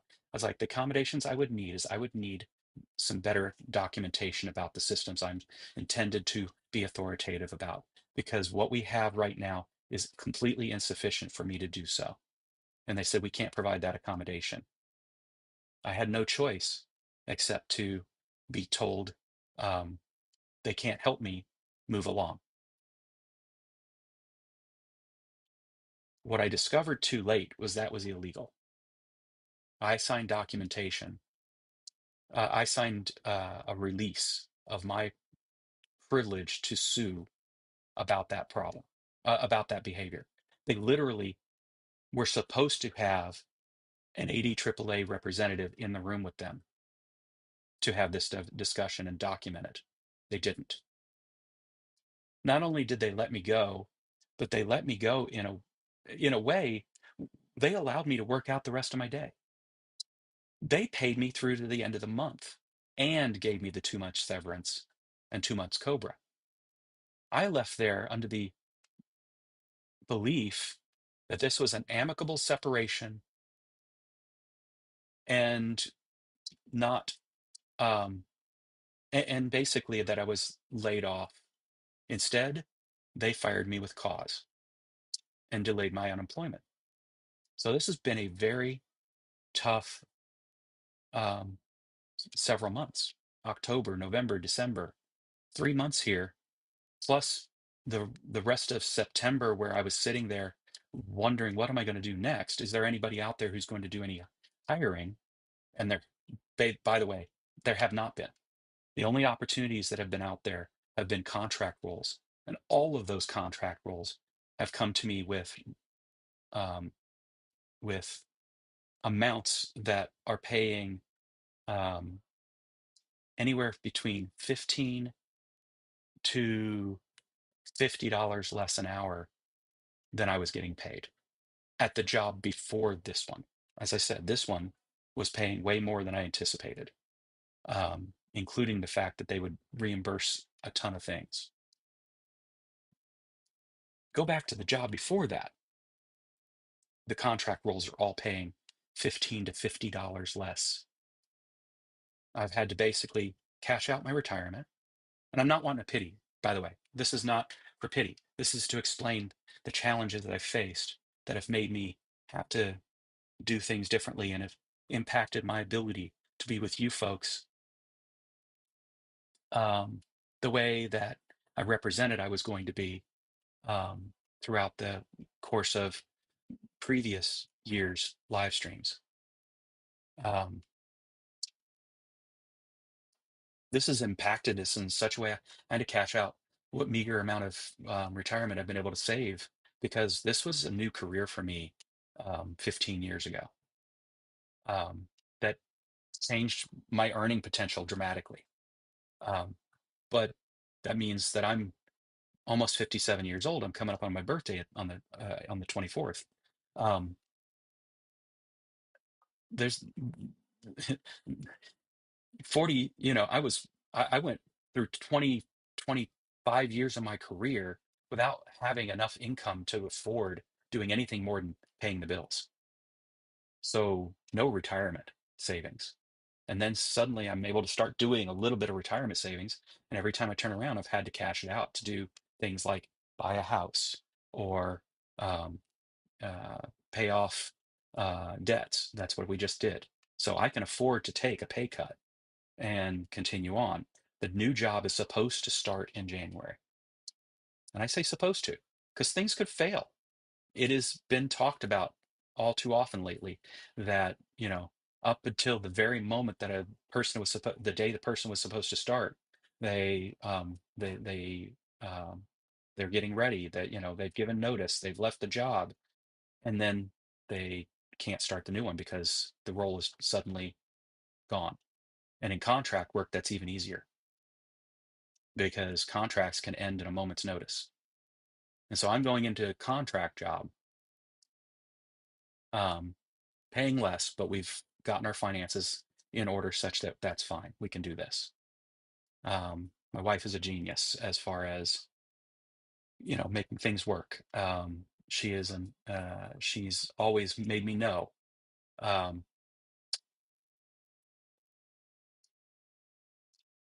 yeah, yeah. I'm sure all of us have probably experienced this at one point in our lives or another, right? Uh, this will be um, this will be the second or third time for me. Um, and as I said, with Lightbend, it wasn't their fault. I literally worked at a company that went under. That was the first time, and struggled, and finally ended up having to file bankruptcy. Lost my house, lost my cars, all of it. I've been through this, and I've been poor. I've been really poor before. Um, I am the bootstraps guy everybody talks about. And everybody talks as like, all you need to do is work hard and you'll become a millionaire. No, wrong.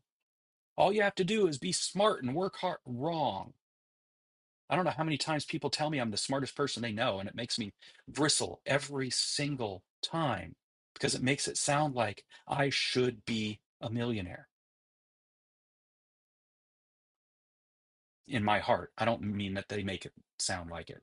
In my heart, it's what it means because I was fed the same line of BS we've all been fed.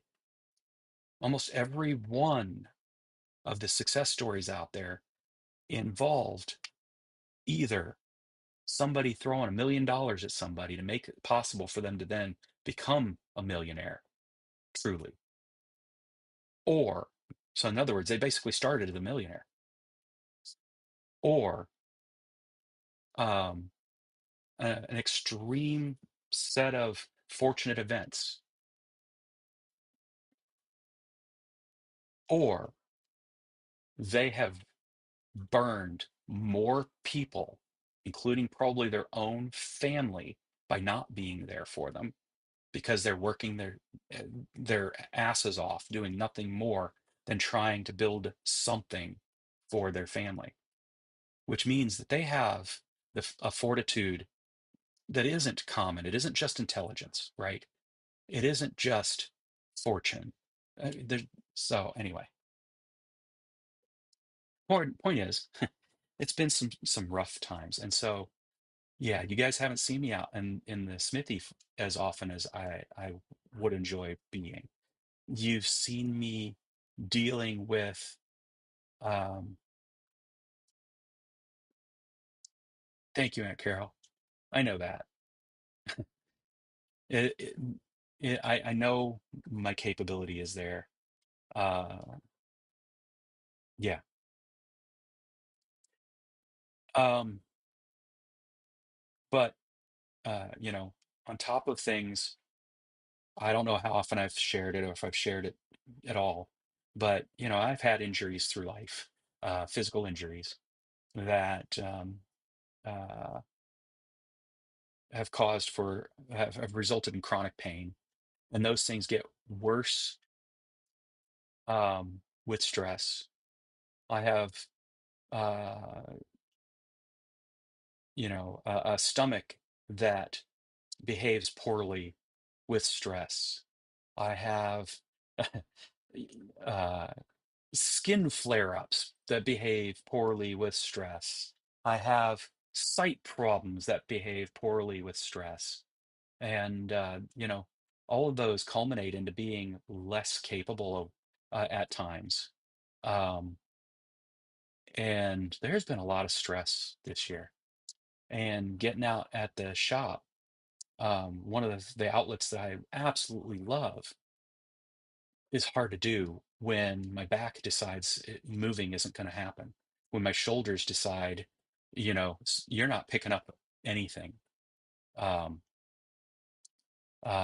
when my legs decide to ache more than normal. Um,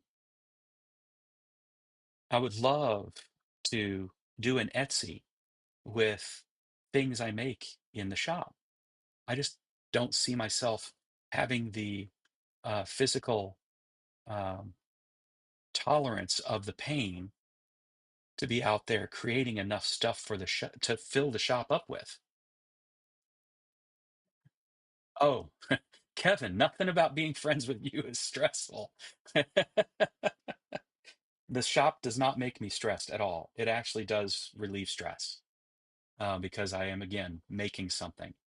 Um, and some of what I forge, a big part of what I forge in that shop is my friendship with y'all, because you decide to be with me in the shop. I mean, that's a decision, people. It isn't just something that you accidentally do. You actually decide to be there with me in the shop. So, that's incredible to me. Um, I don't take that lightly. And so when I can't get out to the shop and hang out with my friends, that's really disappointing and a bit stressful for me, because I feel like I'm not only missing out on hanging out with my friends, I might even be disappointing them. And I really want to be hanging out with my friends. And so I have a commitment this year that I will be out in the shop every other week unless the body doesn't allow. And then I'm going to be here. And in the off weeks, I'm going to get in here, um, and first off, in the off weeks, let's be clear. I'm going to be spending time with my wife. We're going to be doing things around the property, um, but I hope to also in the off weeks take the thing that take the video that I created in the live stream with y'all and turn it into the kind of medium length um, content that you saw me post the one time this year, because I proved to myself with that it can be done from that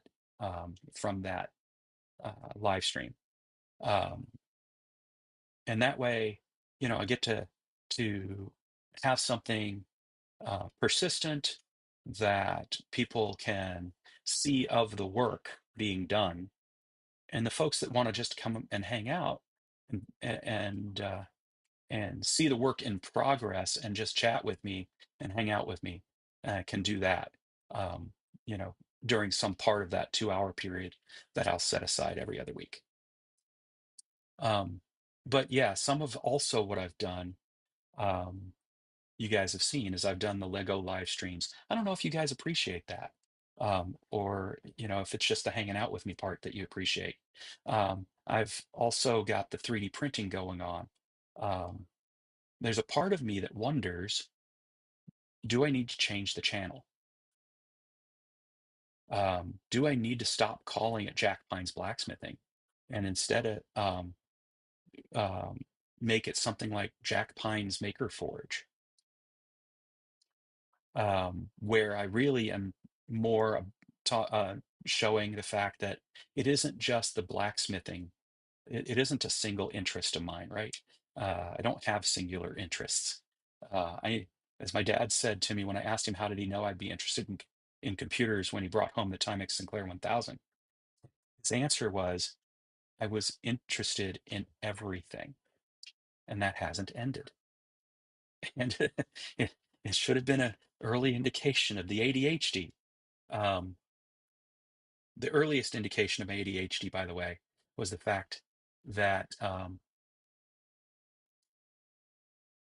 uh, yeah, Jack Pines makes instead of Jack Pines blacksmithing. I don't know. What do you guys think? This is one of the big questions I wanted to ask you guys. Do I need another channel, or do I just rebrand this channel? Um, do I keep this channel just for the blacksmithing, or do I, share with folks the more authentic self that I am interested in everything? Um, I would leave, by the way, for Aunt Carol that is catching me here today, for um, um, Rob and Jurgen, who catch me on Facebook as well, for Kevin, who catches me on Facebook because he's awesome and wants to support me in all the places. I know that's something that uh, Rob and Jurgen do for me too, from time to time. I wouldn't get rid of the Facebook page. Um, and there's a simple reason for that. And that is it's a way that my family can see me doing this without having to come over to YouTube if they want to. It's a way that if somebody wants to commission something from me, they could, right? It isn't happening because I'm not marketing myself, but they could. B2P 3D is a way that people could commission stuff from me. Um, I don't, it's not happening, but it could. So I don't want to lose those things. Yeah, exactly, Rob. I'm with you on that 100%. Not only that, it'd be great to watch you play guitar instead of blacksmithing. It's hard to do that with cold fingers, right? But it's not hard to do that um, in the warmth of wherever it is you're doing it. I think it was your basement, but I don't know. Um, so yeah, I would assume you've heated your basement is how that's happened. So many cold basements out there. Here in the Seattle area in the Pacific Northwest, for those who don't know, we thrive on unheated basements. Or heated basements are fine too, as long as it's a basement. Because in the summer, and we don't have one in this house, and it's one of the things I really wish we had. In the summer, um, one of the easiest ways to escape the heat is just go down into the basement. The basement of doom. I think there might even be a group of us who probably could get into our various basements and across the internet do some role playing, D&D or you know uh, um, uh, well, oh, I can't think of the word now. The folks that do vampire and werewolf and so forth, um, do some of their stuff. I love their way of approaching role playing games. But anyway, so yeah, that was one of the things I wanted to put out to my community, and I'm going to go ahead and get on YouTube and put out a poll there if I'm allowed to, or at least a question that people can reply to. I'll do the same thing on Facebook is do I rebrand? Do I even consider rebranding Jack Pine's Blacksmithing on Facebook? I don't know. It's not, yeah, Jack in the basement of doom. If only I had a basement, right? Um, uh, I have not done LARPing, Rob, technically, in that I haven't gone out there with the wiffle bats and the dice. However, how close is LARPing to uh, um, uh, the SCA, the Society for Creative Anachronism? I've hung with those folks. I didn't actually garb up or anything at that point. Instead, I met my wife, and then I went and hung out with her group of more hardcore Scadians. They don't call themselves Scadians.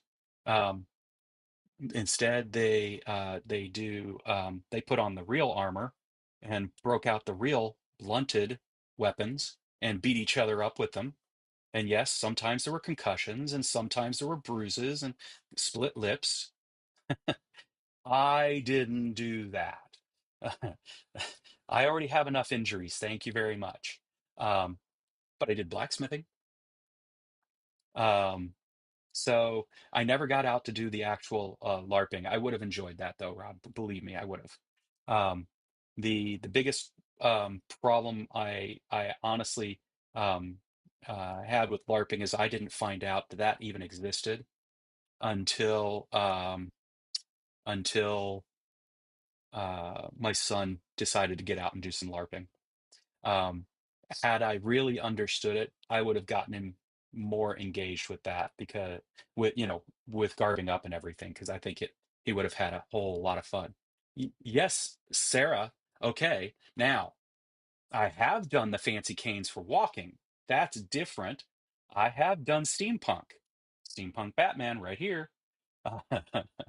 So, but again, none of the actual, you know, storyline part of it. That's the real fun part of LARPing and of D&D is getting into a character that has a story arc that you're playing through. I didn't get to do that part, um, but I would have. Yeah. Um, uh, we've gone far afield from what I was talking about. But hey, hey, sister from another mister, uh, and mother, um, love you. Um, but yeah, I'm thinking about rebranding, um, to be to be sure that people understand that while and rebranding is bad. Everybody will tell you this. Rebranding is bad if you're trying to create an audience or monetize that audience, because you confuse the potential audience you already had. um, you don't have a focus that the potential audience you could get will come to. But again, I've never tried to monetize any of this, and this the closest I came to the idea of monetization was in creating the Facebook page and saying it's a business, um, for Jack Pine's blacksmithing. Even though I knew that getting the time away from doing my day job to actually produce enough quantity stuff, um, to put into an Etsy store was unlikely. It was there if somebody wanted to reach out and work with me. So part of me is thinking I'm just going to create. Um, What this is why, by the way, this is why, guys, I really beg you, please go to my Facebook page and follow and like B2P3D. B2P3D.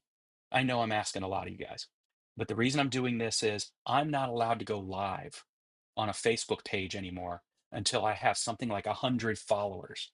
So I had to beg you guys recently to even go onto my Facebook page and become followers there, because without 100 followers, I can't stream to Facebook, my Facebook page. And I that wasn't true when I started it.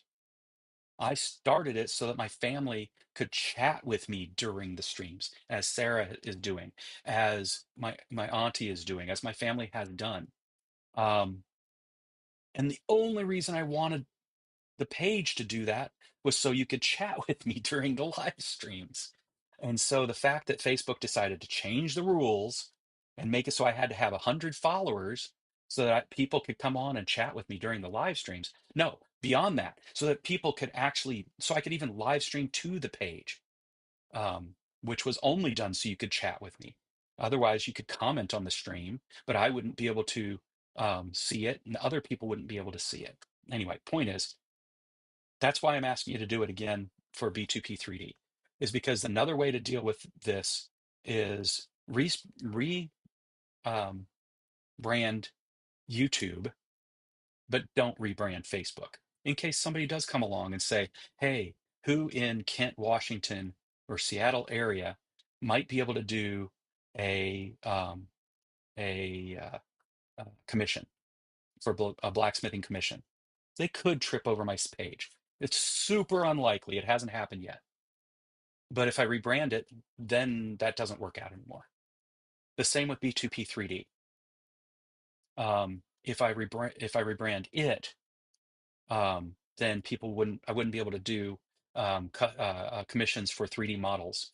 And like I said, I modeled this. Okay, back to this model real quick. Why did I model this? Because nobody else out there has a model like this that people are allowed to take and use and sell. They can take it and use it, and they can give it away. They can take it and use it for personal use, but can't sell it. The thing is, this is a perfect model for when you're printing something that you want to color change. You need to have color swaps because this is a decent height. If you really needed to, you could even stretch it and make it a taller print, and it would still work because of the nature of the design. It's a really cool design. I plan on doing a video on how this was designed, step by step. So other people can do it if they want to, just to learn the process. Um, and I plan on putting that over on B2P 3D. And the biggest problem I'm having out in the world is a lot of stuff that's being created. I actually pay people for their models because I want to sell them. But if you're not going to make it in a way that I can pay you, what then? The only choice I have is to make my own version of it. And I did. And in doing so, I learned a lot so that I can be even more capable of doing commissions. So back to the point.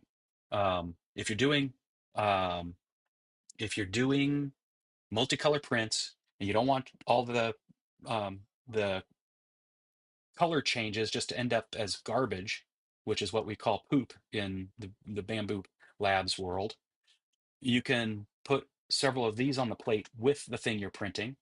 And if you're smart, you print more than one of those things because then um, you're not getting a color change for each one of the things you print. You get a color change for all of them, at one change for all things. And then the stuff that does the poop that's created goes into this object. And then this thing can be what my wife and I call a Circe that you just give away if you'd like with the thing that you printed, or you can sell them for some really small amount that just recoups the cost of the filament. Whatever you want to do, that's up to you. I'm putting it out in the world so people can actually do that. All right. um, because there are very few things out in the world that is legally allowed to be done with like that. um, Shep, if you find his YouTube channel, he has these things called Chet blocks. And for me, they're not all that interesting. I'm sorry. I don't mean anything negative to Chet. Chet did some cool thought behind this thing. They're just not interesting to me. I'm interested in the fidget things. But other people out there, might enjoy using Chet blocks for dumping filament into, the waste filament into. And therefore, they aren't waste anymore. They're actually something that you can build things with. Um, so I that's that. The point is, um, that's why I don't want to think I want to rebrand the Facebook pages, but I'm going to put it out there. I'm going to ask folks, um, and I think you've said it, Shane. Rebranding is necessary, um, and for me, it's necessary because of a couple of things. Obviously, um, I have many interests. I want to share those interests. My interests change over time. Um, the only thing so far that's really stuck as far as interests are concerned is blacksmithing, because I haven't felt like I've come even close to learning everything I'd want to learn, or even getting to the point where I've mastered anything. So I feel like it's something I'm still growing in. Um, so there's that. Um, and I've gone way over time at this point. I'm sorry, guys. I'm definitely, uh, yeah, I've definitely held you past the times I expected. A final wrap, I guess, is what that means I need to do. I appreciate you going over there and following Kevin. Um, it's it means a lot to me. And this way, what I was thinking on that, just to put a final bow on that, what I was thinking is by not rebranding the Facebook pages, I just put both pages into Restream as potential stream targets. Um, when you rebrand, do I change my mustache? Nope, that brand sticks. The beard may change, as you can see. Clean myself up. Yeah, I decided I didn't care for the bushy look with this, you know. So I cleaned it up, gave myself a haircut. I even didn't screw up the back too much. So Yeah, no. Um, the mustache is sticking. That's going to be a part of the brand. I think I need to probably add that to my B2P 3D brand too. Um, yeah, like my maker's mark. It definitely needs to be my maker's mark. I'm going to work on that. Thank you for making me think of that, Kevin. Yeah. Um, Back to the point. Um, Curl it downwards. Yeah. Mm. Mustache. Happy mustache. Um, uh, what I'm thinking of doing is adding in the second Facebook page, B2P3D, as another restream target, and then turning the one on or off depending on, you know, what it is I'm going to be doing.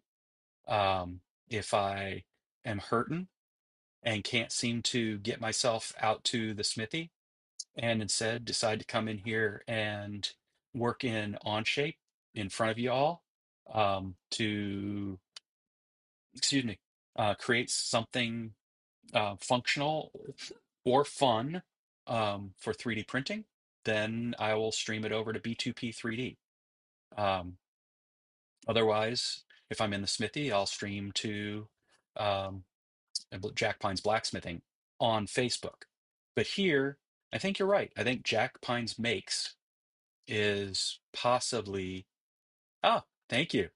Um, B2P is Between Two Pines. That is our LLC. Between Two Pines LLC. It's my wife and I, obviously, um, because between two pines we can get anything done, and we've proven it. Right? We've got our egg farm. The next thing we need to do is just set up an egg stand, um, because I'm not going into an office anytime soon. So we'll sell the eggs through an egg stand. Um, the We've raised meat birds. We've we've got a bunch. I've got my unending list of interests. I could sell walnuts every year. I have so many walnuts. We just need to find successful ways of harvesting better. Um, Between two pines, we get anything done. My wife is the CEO. I'm the CTO. It's just that simple. Um, there may even come a moment where we have a subcontracting business, where I find uh, contract roles that are doable by my son with a mentor. I've already spoken to a recruiter who I said, you're paying way too low for me to consider taking on that opportunity. However, I have a recent CS grad who is looking for a first role, and he doesn't have all the qualifications, but he does have a father who works in the same office who can mentor him through it. Who knows? Could turn into that. So that's B2P. 3D obviously is the 3D part. I can do. I used to teach CAD in college. Um, and uh, it was something I enjoyed. I've enjoyed doing drafting. I've enjoyed doing CAD. I did CAD professionally in a work study program that I ended up having to leave because I didn't make enough money in that work study program to actually study. So I left school and I continued working for Temple Steel doing CAD for them.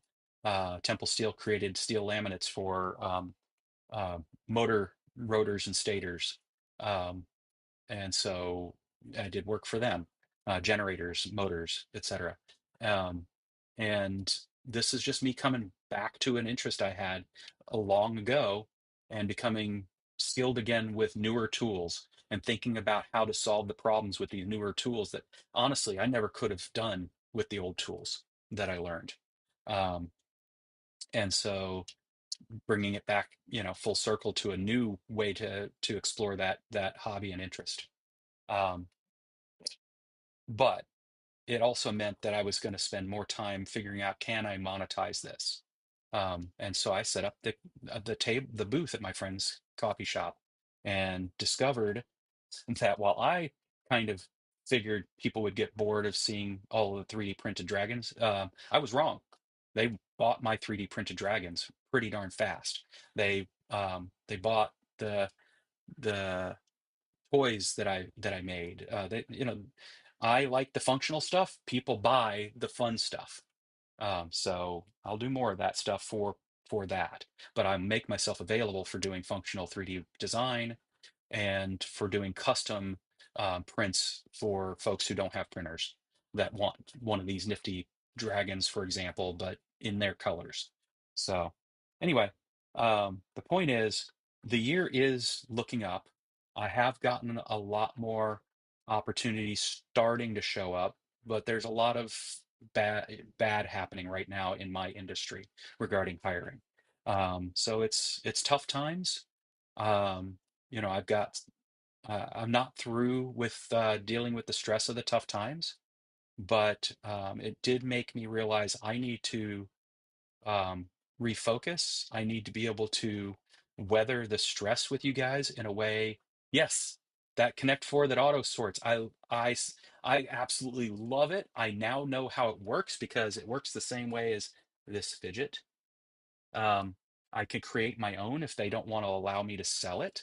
I have it up there because if somebody were to reach out to me to do a custom print, they're paying for me to do the custom print, not selling them the print.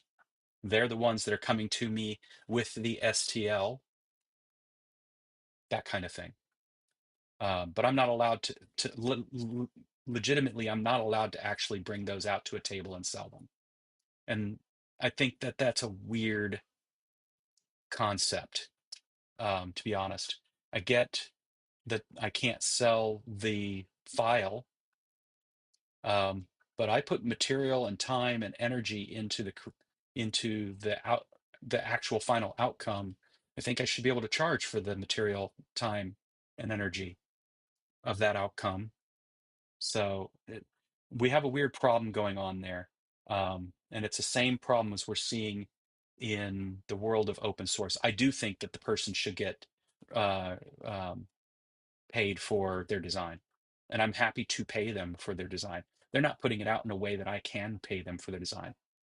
And so I don't know what to do about that except make my own version of that design. And because I can, I will. Um, and then I'll probably put it out there with a license that says, yeah, if you want to sell it, sell it. One of my favorite designers in the world right now is 3dprinty.xyz.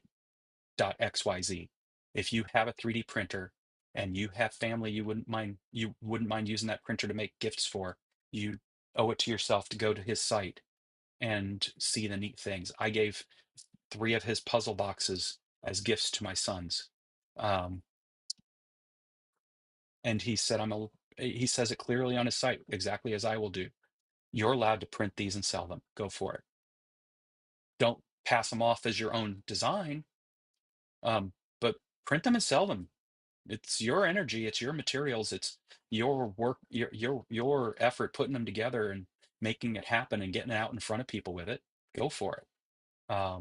That I created the knowledge that made it possible. That knowledge is worth something. Buy me a coffee, maybe, or maybe I put a Patreon out that says these are all free. Pay me on the monthly basis, whatever you think it's worth. What do you think, guys, think of Patreon, by the way? Would I be wrong to create a Patreon as a way to get these things out there? Is that a bad thing to do? Um, what do you guys think of an Etsy store for my own designs? Um, Honestly, I've been hesitant about Etsy because I don't know, A, would there be interest? B, would I be able to actually keep up with what they need if there were interest? And C, there's costs involved even if you don't sell a single item. And then when you do sell an item, they take like 30% of what you sell. Um, so, yeah. And to do so, they even force you to have free shipping or a flat rate shipping. And I don't know if that works either. So, anyway, um, just some thoughts. I'm going to put some. I'm definitely, like I said, final thoughts on this is I'm going to put out some surveys, get you guys thinking about it. Um, the idea with Patreon, Kevin, in most cases is you subscribe for a certain amount of benefit. And there's like, go look at Patreon and look for John Switzer.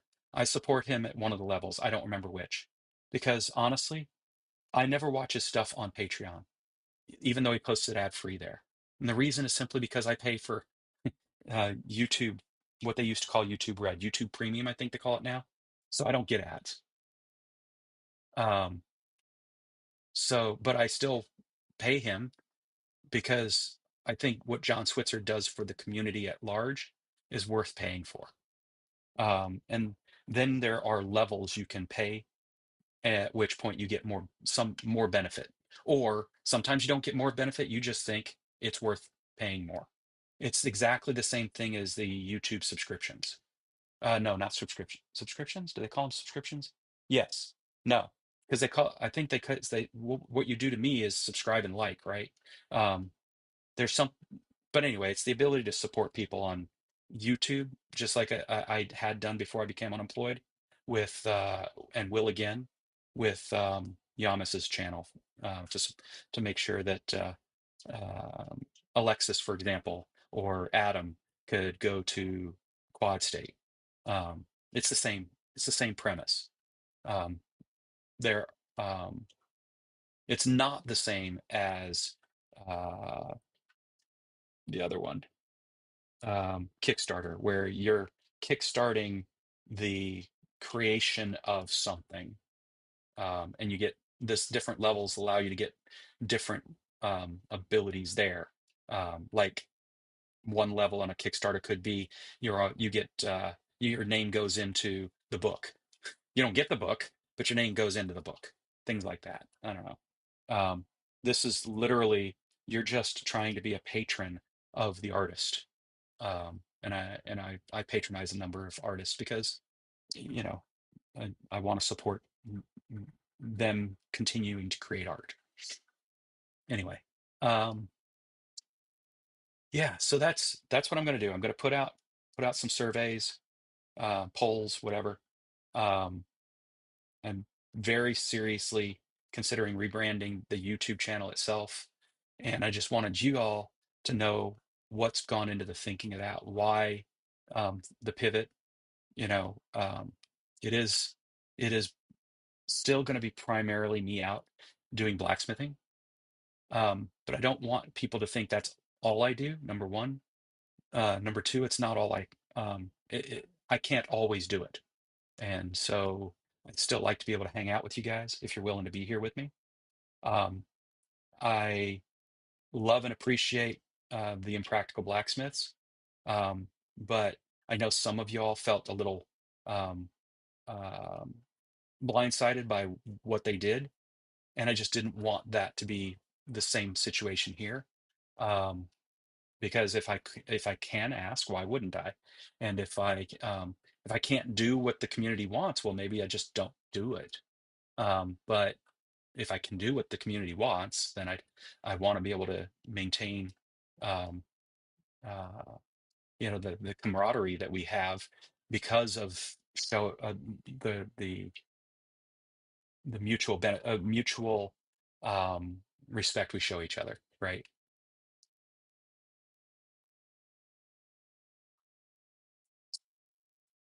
Yeah, I mean, the key thing, Shane, with Etsy is it is one way to sell what you create. It is a well-known way, because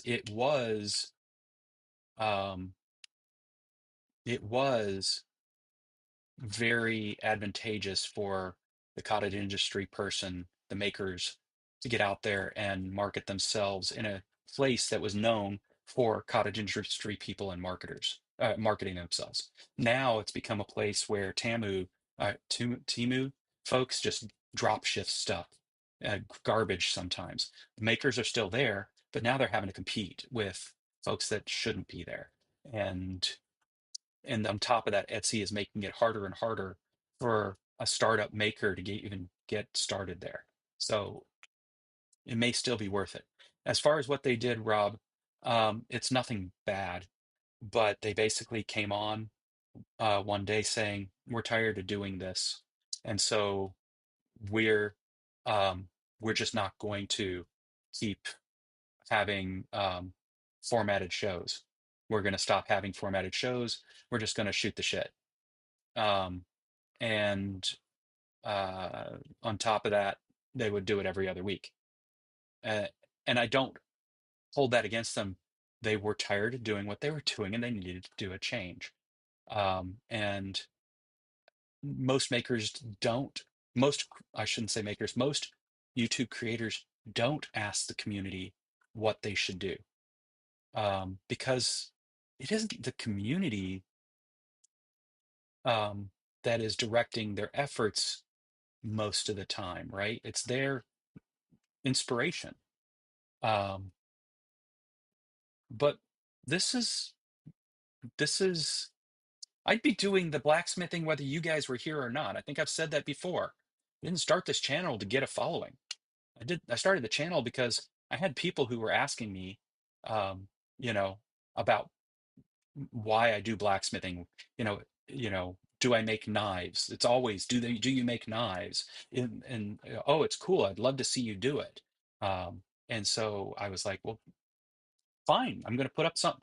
It's free to do a YouTube channel. Why not? I'll do a YouTube channel. And then from there, it was, uh, I used I think it was the free version of Restream to do YouTube and Facebook. And when I discovered that I could do more than YouTube and Facebook, I did more than YouTube and Facebook. I mean, I did it because I had community out there who was interested in what I was doing. And so if community's out there interested in what I'm doing, it's up to me to ask the community, would you still be interested if what I was doing changed? Because I don't have to do the YouTube channel. I don't have to do, I don't have to pay the 200 or some odd dollars a year to Restream. Um, this costs me money and time, and that I could put towards more material or actually doing the blacksmithing rather than changing camera angles and sharing it with people who enjoy sharing it with me. You understand what I'm saying? I'm not trying to make it out like this is, you guys are a burden. I'm trying to say that I take on the burden willingly because you are my community. You spend time with me and seem to enjoy the time with me and have developed a friendship around that. Um, so to me, it was worth asking the community, would that still be would the community still be valuable to you? Would my time be valuable to you if I actually did some more things that I'm interested in than just the one thing I told you I was interested in? That's the reason I asked. So, um,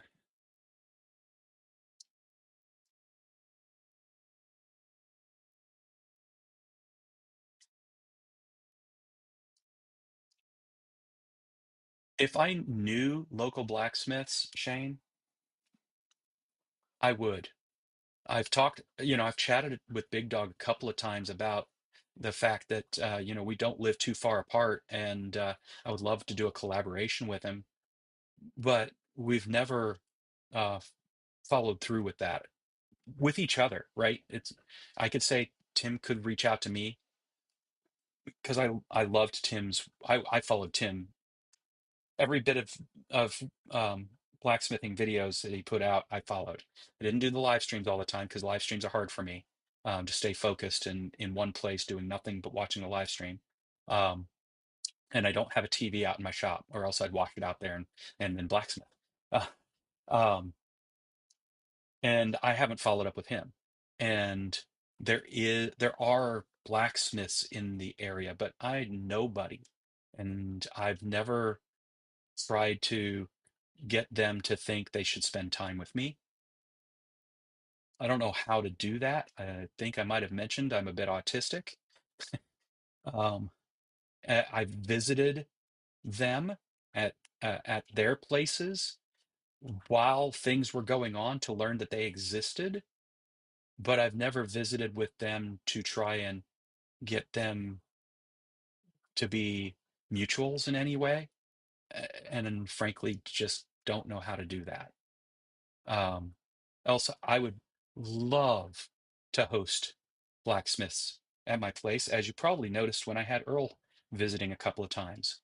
Having him out at the in the smithy with me was so much fun, both because I love hanging out with Earl. He's my brother, and because I got to watch him doing some blacksmithing, and because y'all embraced him in my smithy, and we enjoyed each other's time in those events. So yeah, I would love to do that. As far as them taking over from Big Dog, I as I said, I didn't watch his live streams, so I don't know anything about how that transition happened. I just know that one day that um, Yamez's live stream came on, and I just happened to watch it, and you all were there chatting, and I had a lot of fun chatting with y'all. And so I kept showing up to chat, and then asked Yamez if it would be okay for me to mention that I'm going to go live with my live stream, and he allowed it, and you guys joined me, and it's been incredible. So um, yeah, I don't, you know, I don't know enough about anything else about that to make any comment. But yeah, so that's that. Um, I've gone on way longer than I normally do. I appreciate y'all hanging out with me and allowing me to do so, and interacting, and giving me some food for thought. Um, I think um, you guys have agreed.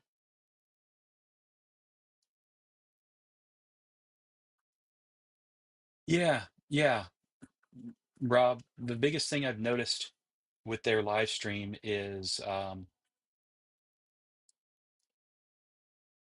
it will barely be about blacksmithing. Um, and I think that's um, fine, you know, except for the fact that they call themselves the impractical blacksmiths. um, Maybe they also need a rebranding, um, just so that people don't come there thinking that they're going to talk about blacksmithing when what they're going to talk about is personal safety in Australia. Um, and why I think that wasn't touched upon by Adam in the last live stream, was the fact that they don't need to be concerned about personal safety in the way the folks in the US are. Um, Folks that leave the US um, experience a level of culture shock that they don't know about, or crypto. Yeah, or crypto. Um, uh, yeah, so at least with me, I don't hide the fact that I'll talk about anything while doing fun things. Hey, Daniel. Thanks for just dropping in. I guess staying late worked out for you. So let me summarize. A bunch of great things happened last year, Daniel, for me. Well, there was a mess. I think the actual legitimate measure is metric shit ton of stressful events happened last year.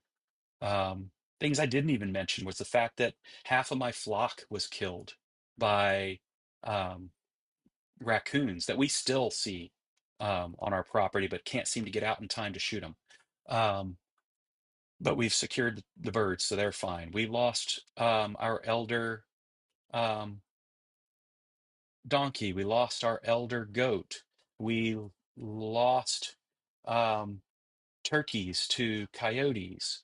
It's been a rough year of loss here, and so yeah, it's been a rough year. Um, yeah, you've been amazing, Daniel, to be here, and I hope you haven't been too annoyed by the fact that you know I I share everything overshare, some people say. Um, yeah, I've got a trap out right now, Shane, but it is way too small for these raccoons. We probably need to go buy some large raccoon traps. We know where they're going. The real question is, are raccoons really going to be dumb enough to fall for the traps? I don't know. We'll see. We got to go and buy a couple of larger raccoon traps. Um, but yeah, the idea here is, um, I'm hoping to set myself up for um, less stress and some cool things going forward. Um, Daniel, I do expect there will be a channel rebrand. I think somebody suggested Jack Pines Makes. Um, that way I can share not just the blacksmithing, but the 3D printing. And when I can't seem to get up the spoons for doing much of anything, maybe the Lego building. Um, uh, but I'm going to put out a poll to make sure that people aren't going to be put off by it. And we all can just come out here, hang out as I make things, chat about just about anything. I don't consider myself authoritative on anything. Um, and yeah, uh, uh, it's been a lot of good things this year. It's been a rough year. Here's to a better year next year. Um, and I'm wishing an awesome year to all of you and any of my viewers that happen to stop by before, during, and after this live stream. Um, yeah, DB, yeah, I understand that. Yeah, that makes a lot of sense, Daniel. Um, and that's what I was thinking is, Jack Pines makes stuff. Um, so uh, you know, uh, let's uh let's do it again next year. That's what I'm saying. Except let's let's let's uh let's hope that next year is full of more good than bad, and we'll weather the bad together. It's what we do. Um into every life tears must fall, but let's put smiles on each other's faces, and be a light in the world, and tell people you love them. And to my community, especially all y'all that come here and hang out with me like this. Hey, Ben, and that includes Ben. I love y'all. Love and light.